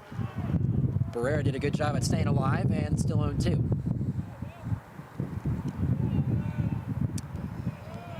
Hellings, though, 1 strike away from closing out the inning here for the Tigers. Helling works out of the stretch and brings the 0-2. Grounded to the right side. Should be routine for Coney and throws over to first. A 1-2-3 inning for Will Hellings, who does a good job for the Tigers bouncing back after that rough 7th. And we are still knotted all up at 4. The Tigers will come to bat at the bottom of the 8th inning. Don't go anywhere on the Tiger Network.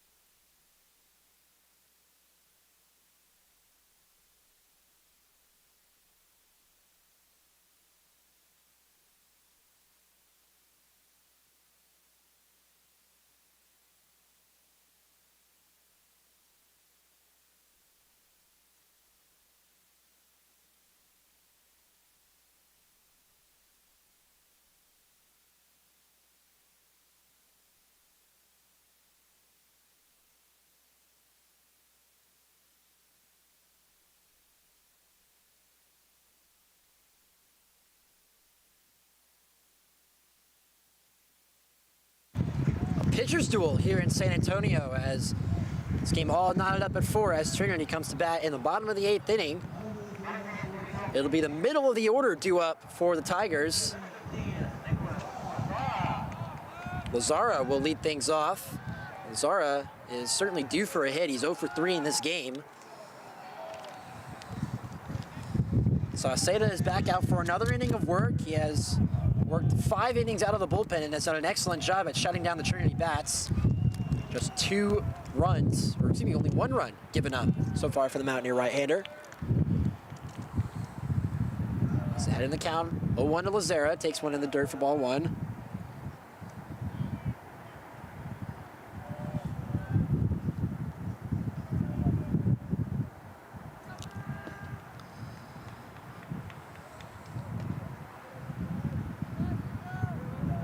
One count to Lazara. Popped up on the infield. Tough play for Costello. Calling him off as Joseph, and he makes the catch.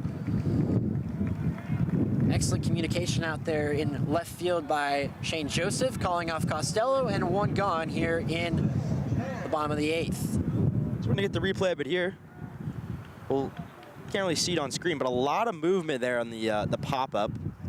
Yeah, was slicing away from Costello, and a wise call off that time by Joseph in left field. Another leadoff batter retired for Sauceda, and that will bring up Nick Jones, who takes one on the inside part of the plate for ball 1. Jones trying to start a rally here for the Tigers. Misses off the plate, ball 1. Sauceda is a little bit uncharacteristic compared to the Trinity pitchers. You've seen a lot of high 8s and low 9s from Trinity pitching, but Sauceda has really only sat in the high 7s and low 8s, which from the right side you would think is, oh, that's just batting practice for the Tiger pitching, but Sauceda has commanded his pitches well, has hit his spots, and has done a good job shutting down the Tiger bats so far in this game. Line drive into shallow center, and that's going to drop for a base hit. Nick Jones gets the rally started for the Tigers. They have a base runner, a go-ahead runner with 1 out. Jones now 2 and 4 on the day.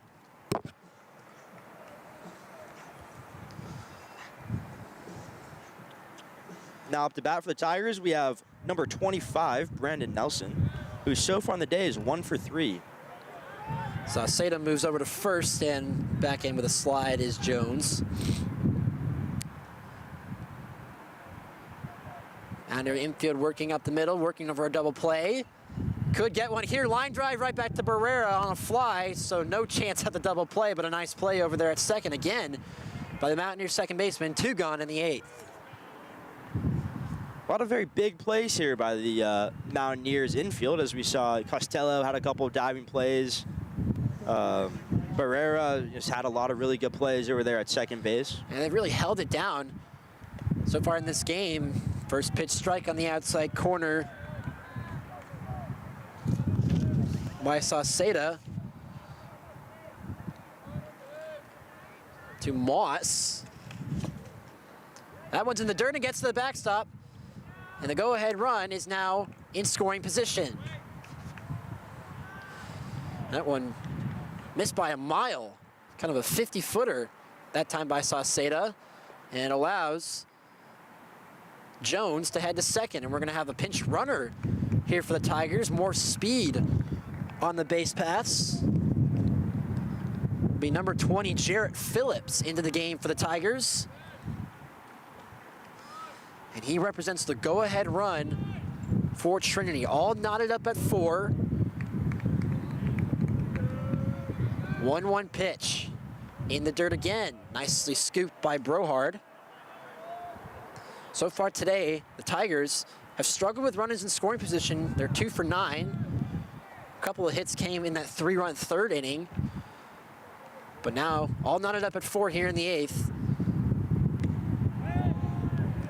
Just misses off the outside corner, 3-1.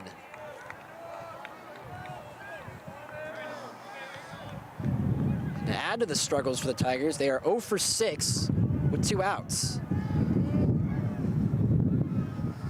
3-1 pitch. Outside for ball 4. So Sauceda walks the second batter of the day. A good at bat by Moss. They could afford to walk him an open base, but not exactly what you wanted to see there for Sauceda. And now the Tigers with 2 on, 2 outs.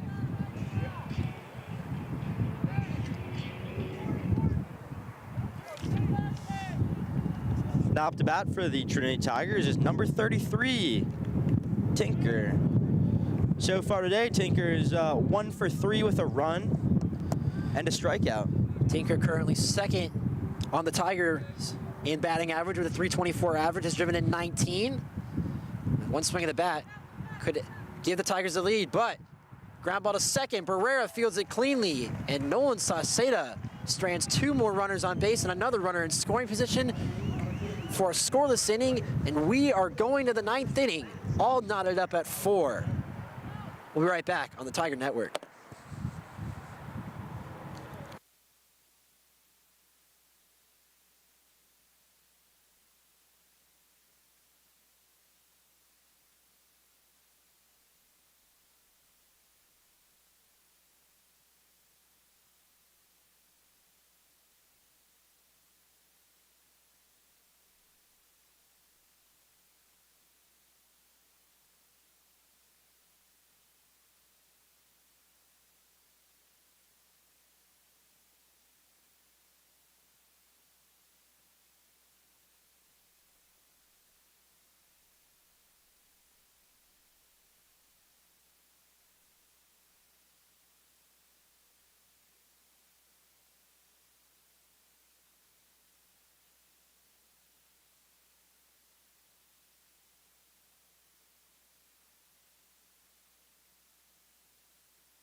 We go to the 9th inning here in San Antonio, all knotted up at 4. The Mountaineers will come to bat. They'll bring a pinch hitter to the plate. Number 25, Jaron Adams, will lead things off for the Mountaineers. Adams has swung the bat well from the left side for the Mountaineers, has worked his way into the starting lineup, but with the lefty Clay getting the start, he was out of the starting lineup, but now making an appearance off the bench. He's batting .370 so far this season with a home run on the season, driven in 5.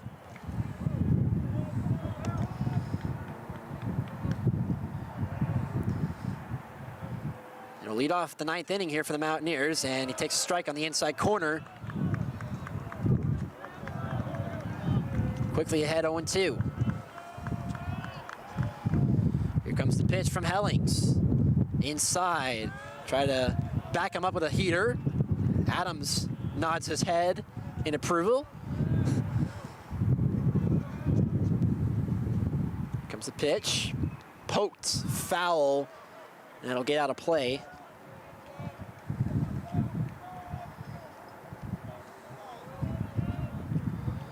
Adams, the 5'9" grad student out of San Diego, Texas, currently has a home run. So he's definitely one of the guys you want hidden down here in the top of the 9th inning. Yeah, he had an injury that sidelined him for a couple of weeks, but has returned to the lineup for the Mountaineers and has swung the bat well, as I mentioned.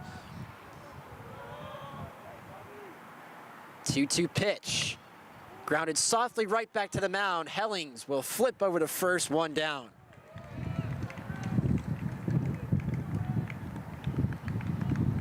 Another big first out there for the Tigers. They're able to get one off the board here, considering it is top of the 9th. And we're all tied up at 4. Tigers need another couple big plays here, and then hopefully try to close it out in the bottom of the 9th. Sean Rivera, 9-hole hitter for the Mountaineers, will step in now. He's got 2 hits in this game. Both of them were infield singles that didn't even get past the pitcher's mound. And he made an excellent throw from his position in right field to cut down a runner. And he tries to bunt it again, right back at the pitcher Hellings, 2 gone. Hit the replay of it here. Rivera just kind of pops it up a little too high. Hellings kind of notice it, comes all the way over. Easy pickup for the second out.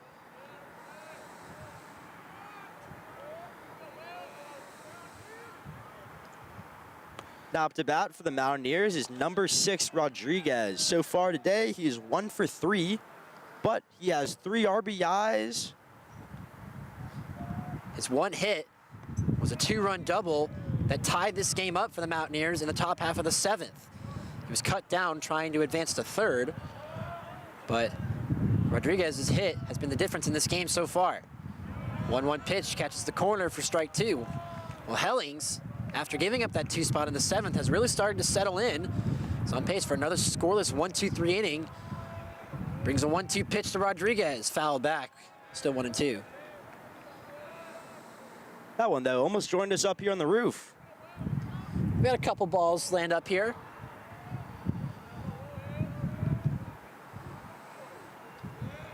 One-two pitch to Rodriguez. Good take on that breaking ball off the plate. Takes great discipline to lay off that pitch, and the count goes to 2-2. Here it comes. Called strike 3. How about the effort from Will Hellings? Another 1-2-3 inning, and gets the punch out of the Mountaineers' best hitter. The Tigers will come to bat in the bottom of the 9th inning with 1 run needed to win this game. All knotted up at 4. Don't go anywhere, folks. We'll be right back on the Tiger Network.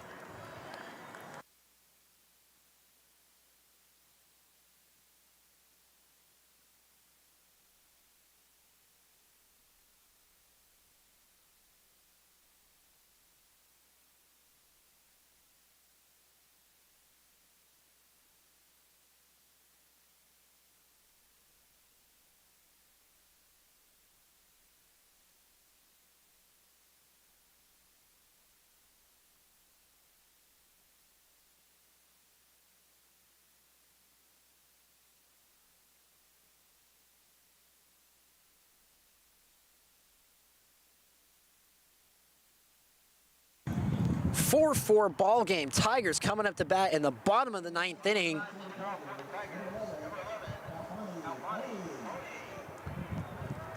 They'll have number 11 lead things off. Coney, 8-9-1. This is the same part of the order that came up to bat for the Tigers when they put up 3 in the bottom of the 3rd inning. And if they can get a base runners up, they would have the top of the order on with a chance to win this game. But Nolan Sauceda has pitched excellently for the Mountaineers, and he snaps that ground ball right back at him. 1 pitch, 1 out. That ball just kind of hopped up right to him.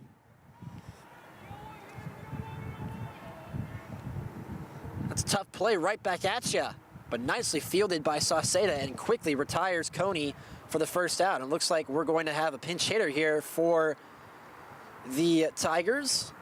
I believe that is number 19, Will Baker, picking up a bat for the Tigers. Baker is a .341 hitter, 14 hits and 41 plate appearances, has driven in 10 on the year. And for the Mountaineers side, we have a new catcher into the game. Number 8, Jonathan Gomez is into the game for the Mountaineers, replacing Aiden Brohard.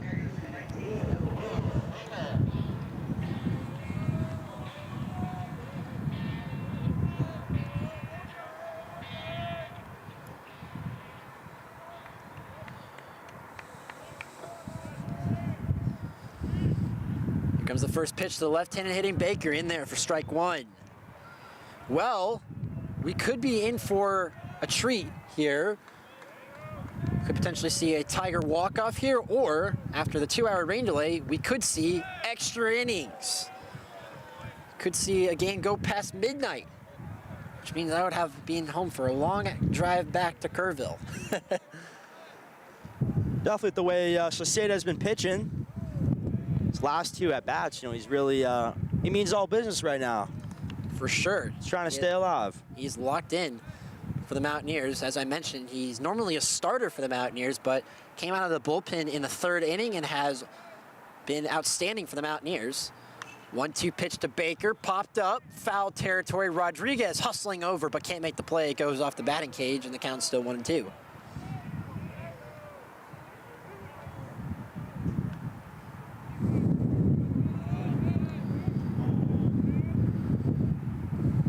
Sauceda has a sign from the windup, brings the 1-2. Just misses outside. That was a perfectly executed fastball off the outside corner.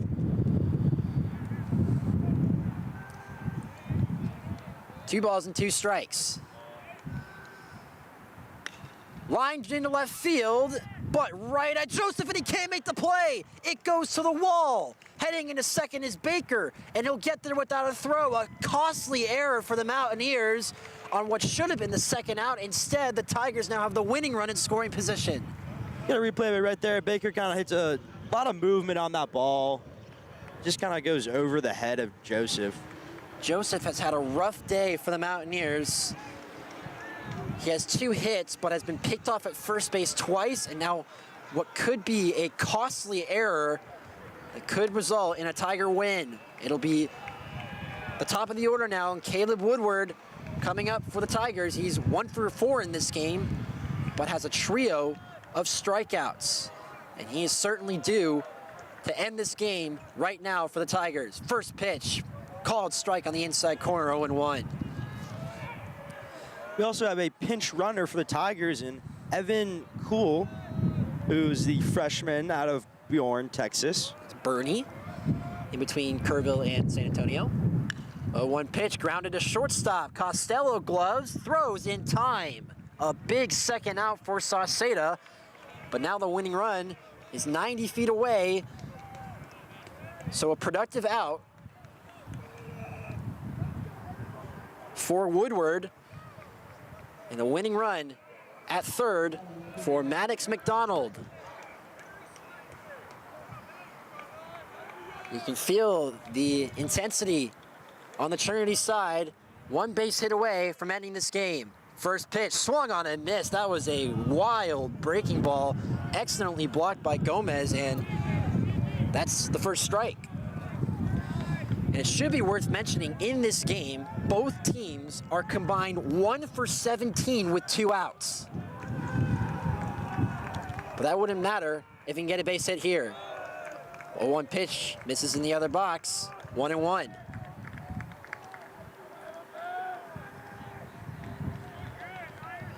And today, Trinity 2 for 10 with runners in scoring position. 1-1 pitch to McDonald. Foul back, a great swing put on by McDonald, and the count goes to 1-2. Sauceda trying to hold it down on the mound, and McDonald trying to end it with one swing. 1-2 count, runner at third, 2 outs, bottom of the 9th inning. Here comes the pitch. Just misses off the top of the plate. That was Sauceda's fastest pitch of the game at 84 miles an hour. How many pitches does he have now? I believe he's currently at 95, somewhere Fastest around pitch there. on pitch number 95. Here comes the 2-2. Grounded foul. That is some impressive numbers for Sauceda, who has pitched outstanding out of the bullpen for the Mountaineers. If he can get out of this inning, keep this game tied, it will be 6 innings of 1-run ball out of the pen for Sauceda. But Maddox McDonald has other words. Here comes the 2-2, fouled off.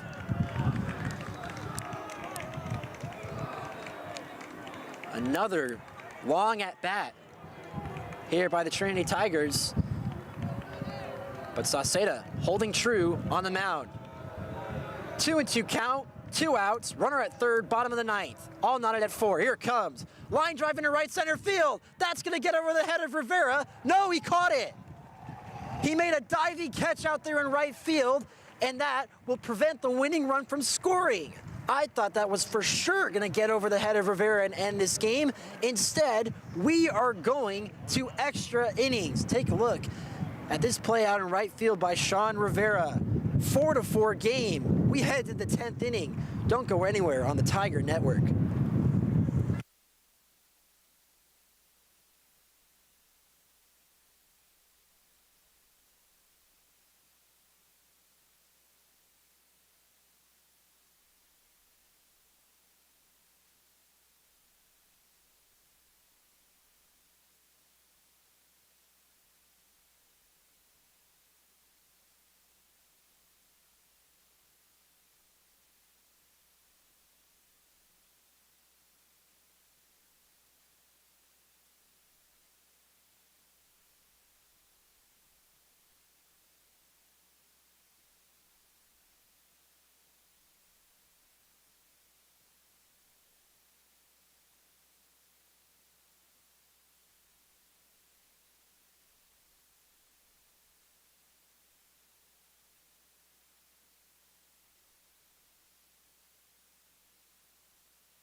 We have extra inning baseball here in San Antonio.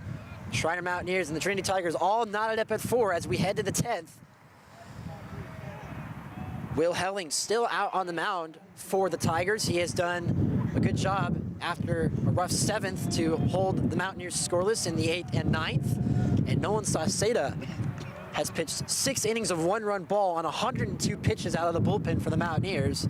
And that is how we got to where we are at 4-4. It'll be 2, 3, and 4 due up for the Mountaineers. Shane Joseph, who had an error in the bottom half of the 9th inning that could have been crucial, but turned out to be okay for the Mountaineers as they got the 3rd out, courtesy of a nice play in right field by Sean Rivera.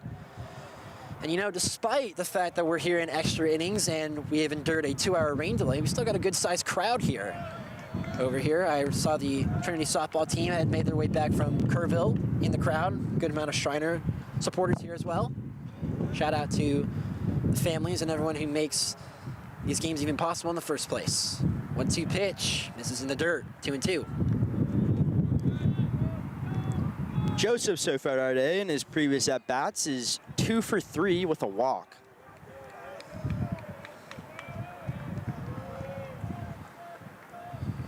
Two-two pitch.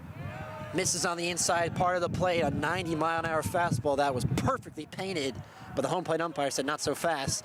Count goes to 3-2.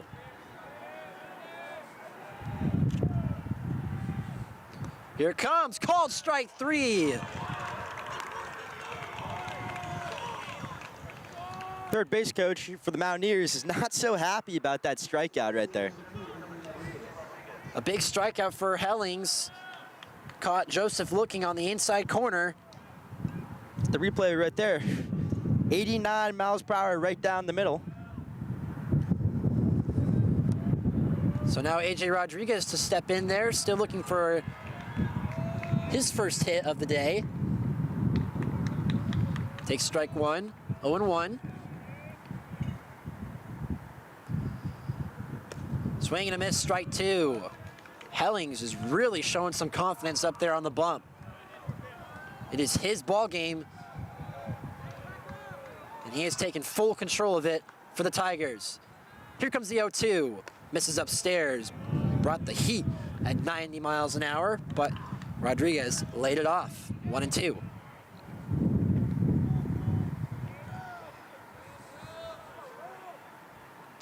One-two pitch, misses upstairs, try to change it up that time, but missed off the plate, and the count goes to 2-2.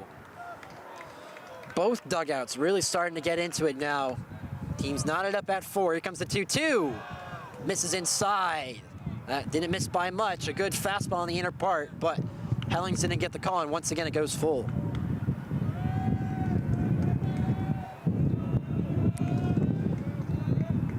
Payoff pitch, called strike 3. Another big strikeout for Will Hellings. The second of the inning, both of them looking. And there's 2 gone here in the 10th. Perfectly painted. Gonna see that ball right there, right down the middle, 91 miles per hour. No chance for Rodriguez. Back-to-back punchies for Will Hellings. That'll bring up Blake Juarez, who takes a curveball in there for a strike.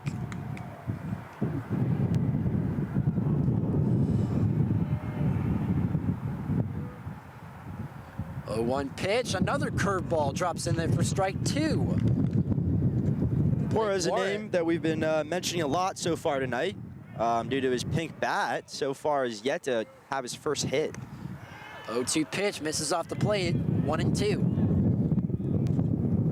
Middle of the order has struggled for the Mountaineers. Both Rodriguez and Juarez do not have a hit in this game. 1-2 pitch, changeup misses in the dirt.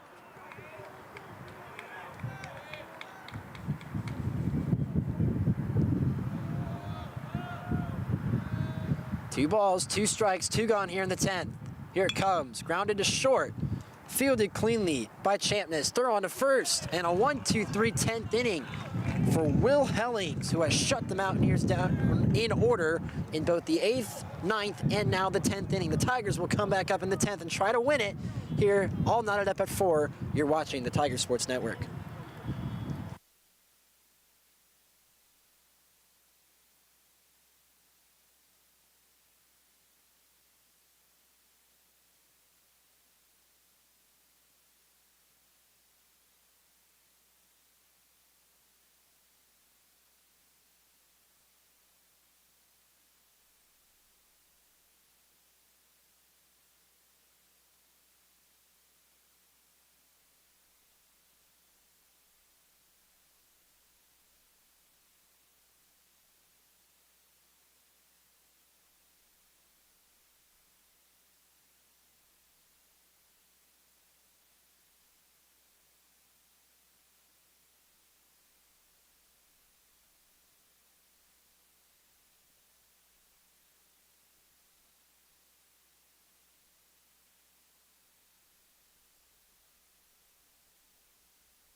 Bottom of the 10th inning here in San Antonio, all knotted up at 4.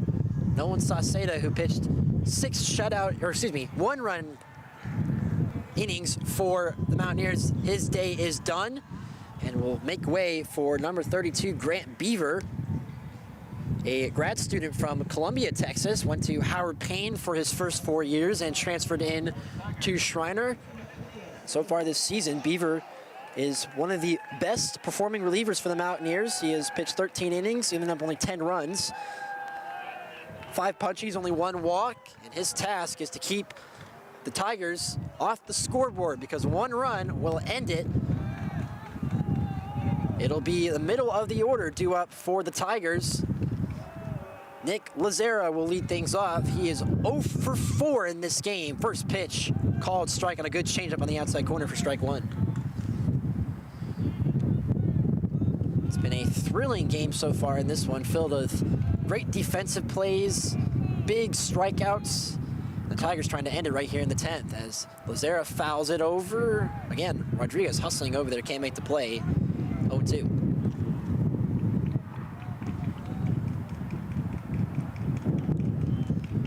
Lazera so far tonight is 0 for 4, which is not so typical for him.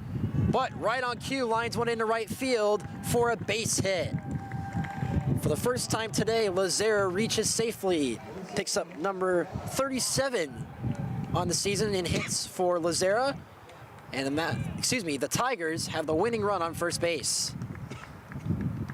Saw there in the replay, just kind of sped right past for a good line drive. The first baseman. Gonna have a pinch runner here for the Tigers. Number 2, Callan Singhania is in the game for the Tigers.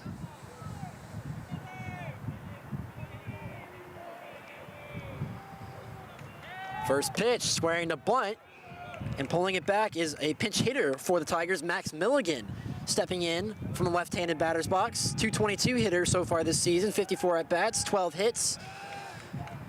And his job is to get the runner over to second base. 1-0 pitch, squares to bunt, gets it down. It's a good one. Beaver fields it, throws over to first. Barrera covers, 1 out, winning run in scoring position. That's how you get it done. A perfect bunt laid down by the pinch hitter Milligan. And the winning run for the Tigers stands at second base. Now up to bat for the Tigers, we have number 25, Brandon Nelson, the 6-foot senior out of Missouri City, Texas. Could end it with a base hit here into the outfield. First pitch misses upstairs for ball 1. For the Tigers, they got their 4 runs with 3 in the 3rd and 1 in the 4th, and the Mountaineers got 1 in the 3rd, 1 in the 5th, and 2 in the 7th. The Tigers trying to end it right here. Breaking ball misses inside, 2-0. Tiger dugout starting to pick up its enthusiasm. The winning run stands on second base with 1 out in the bottom of the 10th inning. 2-0 pitch, misses inside again, 3-0.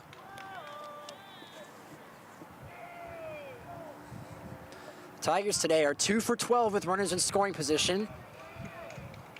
And have yet to pick up a hit with 2 outs, so this at-bat is going to be crucial for the Tigers. 3-0 pitch, that one's in there for a strike.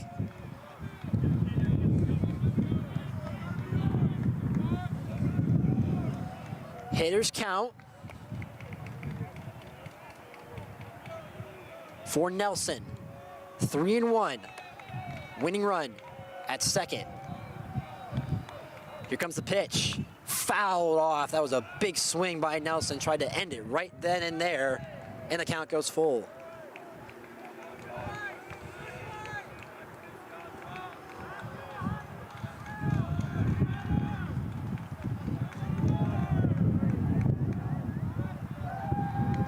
Biggest pitch of the game coming from Grant Beaver. The 3-2 pitch. Called strike 3. A perfectly placed outside breaking ball. Beaver picks up the strikeout looking, and that's 2 gone here in the 10th. So we're going to see on that replay, really good throw there by Beaver, right down the middle, 71 miles per hour.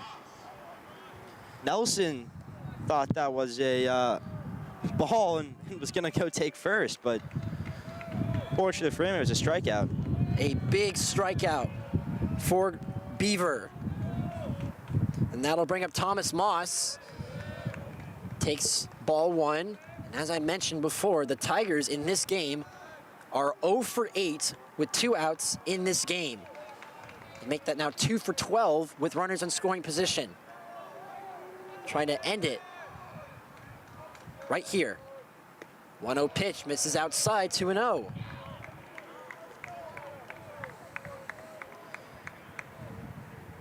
Moss is 0 for 3 in this game. So far today, he's been struck out and had a walk. 2-0 pitch, line in a shallow right field. Rivera calls it and makes the catch to end the inning. The Tigers once again get a runner in scoring position, but cannot score, and Grant Beaver gets out of the inning for the Mountaineers, and we are still tied up at 4. We head to the 11th on the Tiger Sports Network. 4-4 ball game. Don't go anywhere, folks.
Top of the 11th inning here in San Antonio, still 4-4. Tigers and Mountaineers all knotted up. Ethan Costello will be the leadoff batter for the Mountaineers here in the 11th. He has a hit in this game. He's 1 for 4. Still facing Will Hellings, who is out for inning number 5. Gave up 2 runs in that 7th inning, but has since held it together and has put up 3 straight scoreless innings. A 1 pitch misses in the dirt, and oh boy, did you just feel that? I believe I just felt a little bit of rain. That would just add to a absolutely crazy night here at the ballpark. Scheduled 7 o'clock first pitch. We then got into a 2-hour rain delay, 9:15 first pitch. Now these two teams are in the 11th inning, all knotted up at 4. 2-1 pitch to Costello, checks a swing. Did he go? Yes, he did. 2-2. Hellens on the day also has had 4 strikeouts, looking for number 5 here on Costello. 2-2 pitch, swung on and missed, strike 3. Another strikeout for Hellings. He picks up number 5 on the afternoon. 1 gone here in the 11th. Gonna get a replay right there. 80-mile-per-hour ball, kind of low and inside. Costello had to swing. J.D. Blair will come to bat for the Mountaineers. First pitch, breaking ball, misses just outside, 1-0. Blair is 0 for 4 today, struck out twice, looking for his first hit. Freshman. The Mountaineers, breaking ball misses downstairs, 2-0.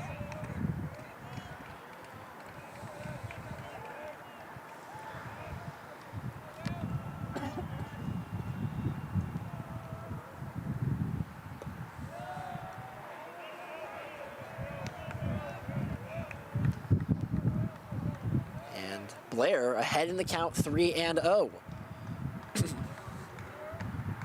Here it comes. That one's right down the middle for strike 1. As of right now, the Tigers Looks like they have a righty getting loose in their bullpen. 3-1 pitch. That one misses outside for ball 4. So as I begin to lose my voice a little bit, third walk issued on the day for Hellings. And Blair is aboard with 1 out. Now up to bat for the Mountaineers. Gonna have number 5, Barrera. Barrera so far in the day is 1 for 3 with a run and a walk. As a car is currently honking beyond the left field wall.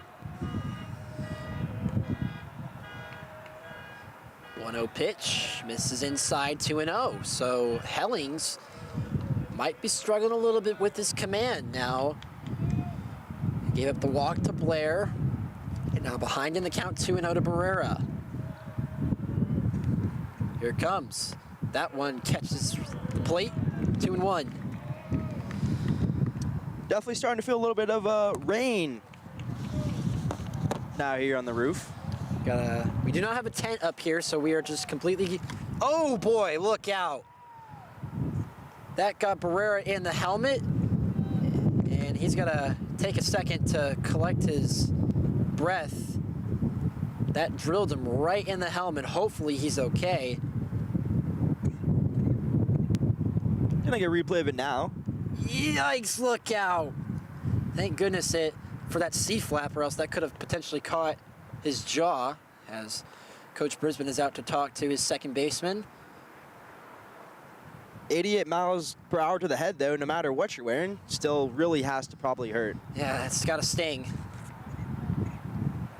And for Hellings, that's now back-to-back free bases allowed. And Schreiner now out to look at Barrera to check on him. He looks to be okay, but obviously being cautious and checking for potential signs of a concussion.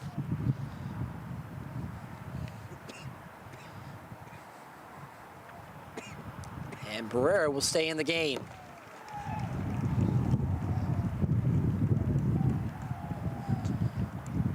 And so for the Mountaineers, back-to-back free bases means the winning run, or excuse me, the go-ahead run in scoring position for Jonathan Gomez, who will make his first plate appearance of the day after a mound visit here from Coach Smith. Gomez is a sophomore from Spring, Texas. He came into the game in place of Aiden Brohard behind the plate for the Mountaineers. With only 1 out here, the Tigers are definitely kind of starting to fall apart. And it's understandable considering it's currently 11:40 p.m. at night. Approaching midnight here in San Antonio.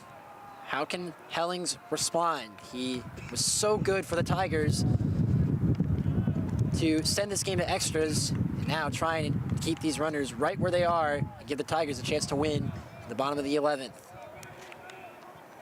Gomez is a .250 hitter for the Mountaineers. He's only had 12 at-bats, 3 hits, including a run driven in. A big opportunity here.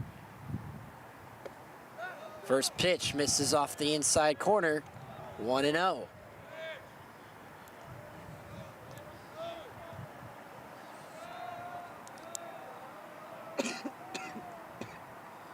1-0 pitch, catches the outside corner, 1-1.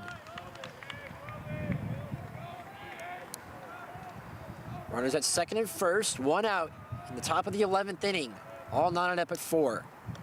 Breaking ball, catches the outside corner, 1-2.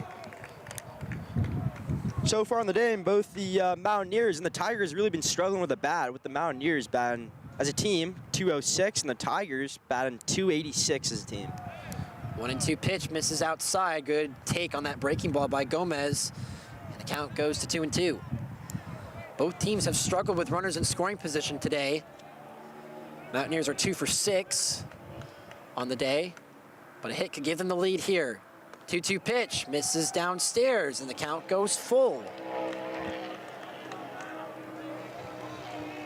Matthias Ryan, who's currently the catcher right now for the Tigers, has really done a really good job at making sure that these big balls that is coming off Helling don't get past him.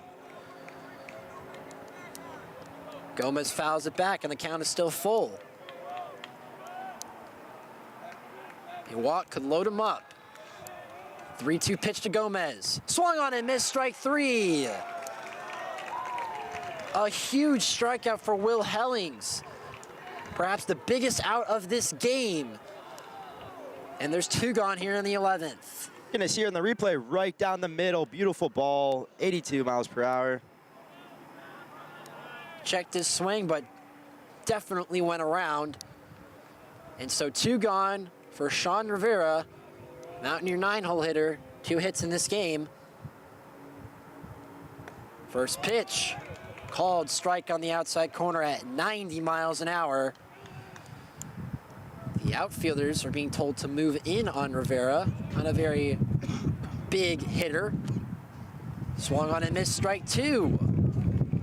And Hellings is 1 strike away from getting out of the inning with no runs.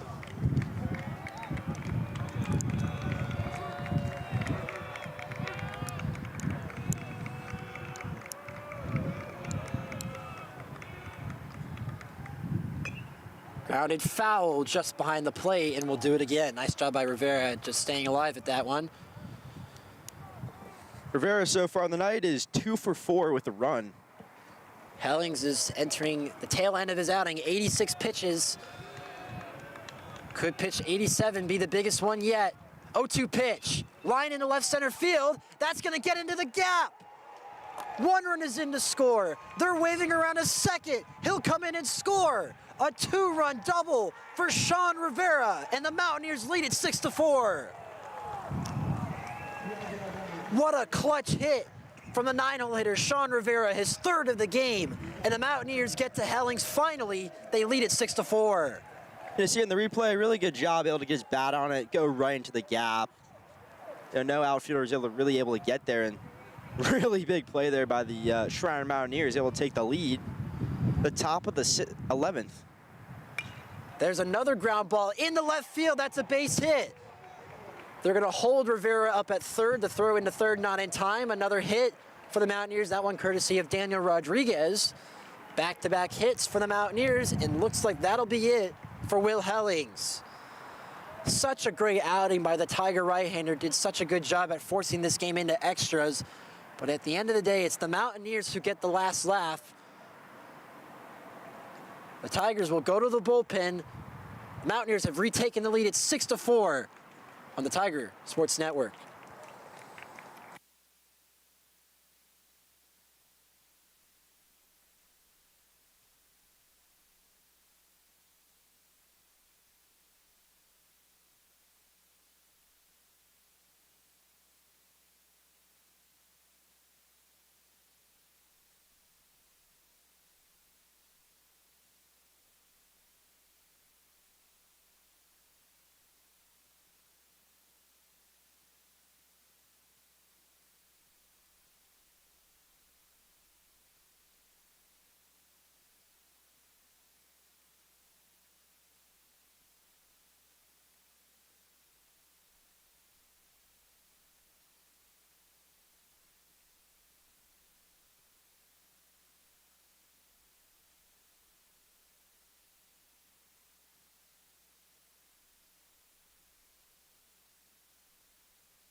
Pitching change here for the Tigers here in the top of the 11th inning. The Mountaineers have taken a 6-4 lead off a 2-run double by Sean Rivera. It'll be number 10, Jack Breezy, in for the Tigers. Senior for the Tigers staff is a 4.26 ERA, 19 innings pitched so far this season, 15 hits, 10 runs, 9 of them earned. Struggled a little bit with command, a little bit. 16 punchies and 10 walks. But when he has thrown it in the zone, opponents are only hitting 221 off of him. And his job right now is to hold the Mountaineers right where they are and get one out. It'll be Shane Joseph to swing the bat for the Mountaineers, who has a couple hits today. And a base hit right now could really make up for a couple of the mental blunders he's had in this game. First pitch, misses upstairs, ball 1. For Hellings, he leaves after 89 pitches. He pitched 4 2/3 innings, gave up 4 runs as Rodriguez takes off for second without a throw.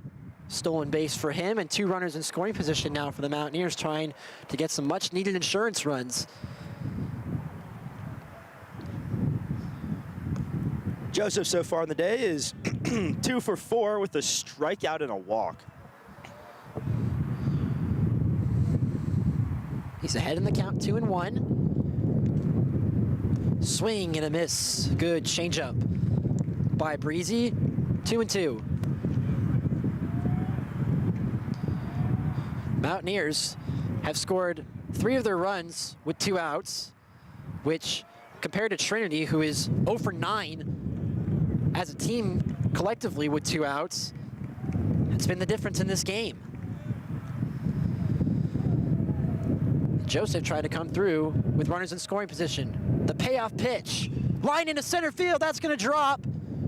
No, it doesn't. Woodward, I spoke too soon, makes a spectacular play coming in. I need to shut my mouth and stop saying things prematurely. But the Mountaineers get the job done. They score 2 runs to take the lead in the top of the 11th inning on a 2-run double by Sean Rivera. The Tigers will need 2 to tie, 3 to win in the bottom of the 11th inning on the Tiger Network.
Bottom of the 11th inning here in San Antonio. The Tigers trail at 6-4 and are going to need 2 runs to try and tie this game back up. The Mountaineers are 3 outs away from a statement win here in Game 1 in San Antonio. Looks like we're going to have a pinch hitter to lead things off for... Or no, I don't think this is a pinch hitter. Is it? This is Tinker. Okay, so he's still in the game. First pitch by Beaver, in there for a strike. So Beaver, who came into the game in the 10th inning for the Mountaineers, is now in line for a win. If you can get 3 outs here, the Mountaineers getting the win. There's a foul ball towards the right side, and the count goes 2-0-2. And we have run out of baseballs. Finally here in the 11th inning as we are approaching midnight here in beautiful San Antonio, Texas. 0-2 pitch by Beaver, swung on and missed, strike 3. Beaver picks up the punch out, 1 gone here in the 11th. It's gonna be Beaver's 2nd strikeout of the night so far. We're gonna get the replay of it right here. A beautiful changeup, fooled Tinker. And the Mountaineers are 2 outs away now. First pitch to the second baseman, Coney, misses outside.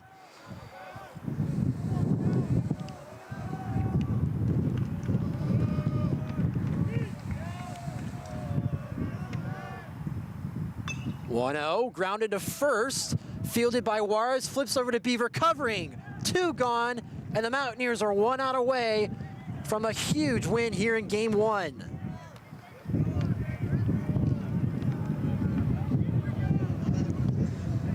Well, the story in this game for the Tigers have been their struggles with 2 outs. In this game, they have not had a single hit with 2 outs and have left 17 runners on base in this game. They are 3 for 20 with runners on base. We're gonna have a pinch hitter here. Grant Anderson will be the batter. I believe it is a particular broadcaster's roommate, if I'm not correct. You are correct in that. First pitch misses upstairs. Anderson, a freshman from Cedar Park, attended Vista Ridge High School, just north of Austin. The last hope for the Tigers here in game 1. Grounded into right field for a base hit. And so the Tigers have life, their first hit and base runner with 2 outs here in this game. And Anderson does his job off the bench, picks up his 12th hit of the season. And now the tying run will come to the plate in Caleb Woodward. Woodward so far on the day is 1 for 5 with 1 run and an RBI, as well as 3 strikeouts. Now, as we see on the replay, Anderson, really good line drive right there, right by the first baseman, able to pick off the first base and hopefully try to juice the Tigers back up. 1-0 count to Woodward, runner at first. Doesn't mean anything, but this one does at the plate. That one just misses upstairs, 2-0. You don't want to walk him. You got the middle of the order that has struggled today. McDonald, followed by Lazera, who are hungry to keep this game going. 2-0 pitch. That one misses inside, 3-0.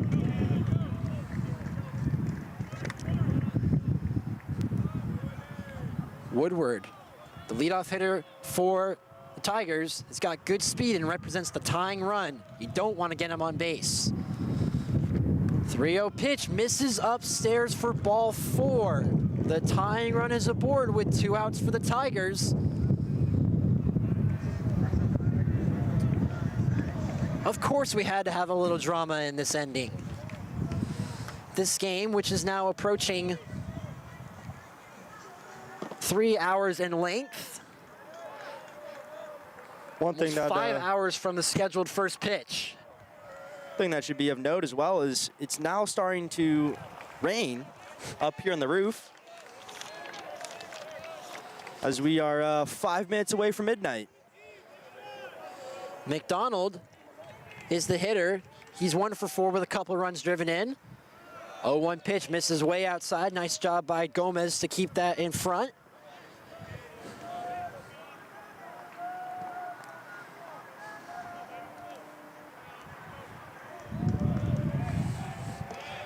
Big spot and the last hope for the Tigers. 1-1 pitch from Beaver. Grounded foul down the right field line. And the Mountaineers are 1 strike away.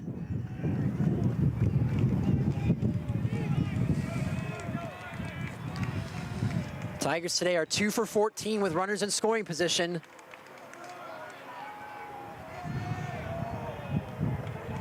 Trying to keep this game going. Beaver trying to end it right here. The 1-2 pitch misses in the other batter's box. 2-2.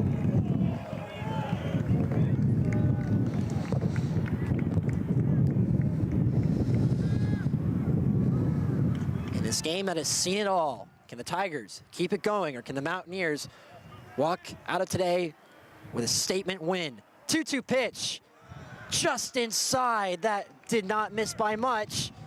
And the count runs full.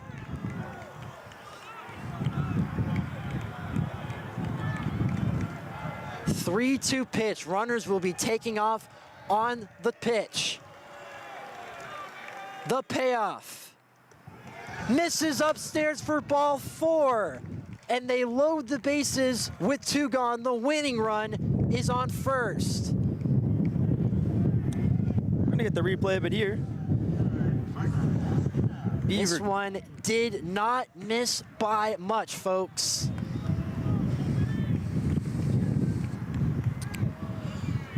Now we have a pinch hitter in Mateus Writing. Sorry, not Mateus Writing. That is Writing, that is correct.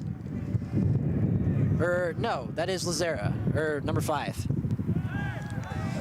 First pitch on the corner for strike 1. Or excuse me, Michael Lestina is the pinch hitter for the Tigers. My mistake, number 5.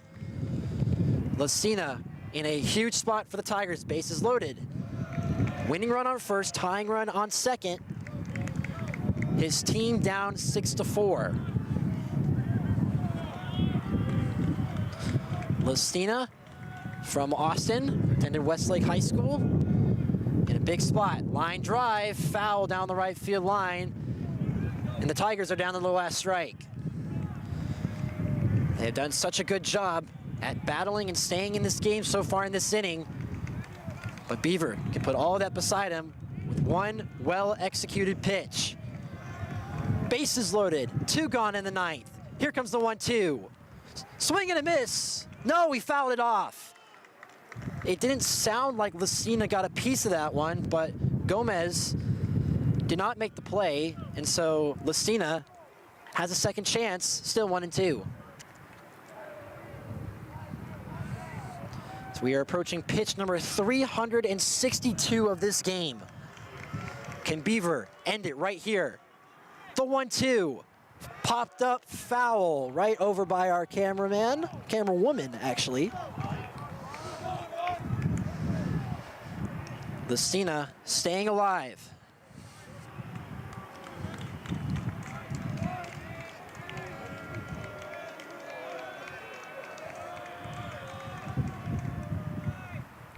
One, two, grounded to short. Costello throws over to second in time, and the Mountaineers win.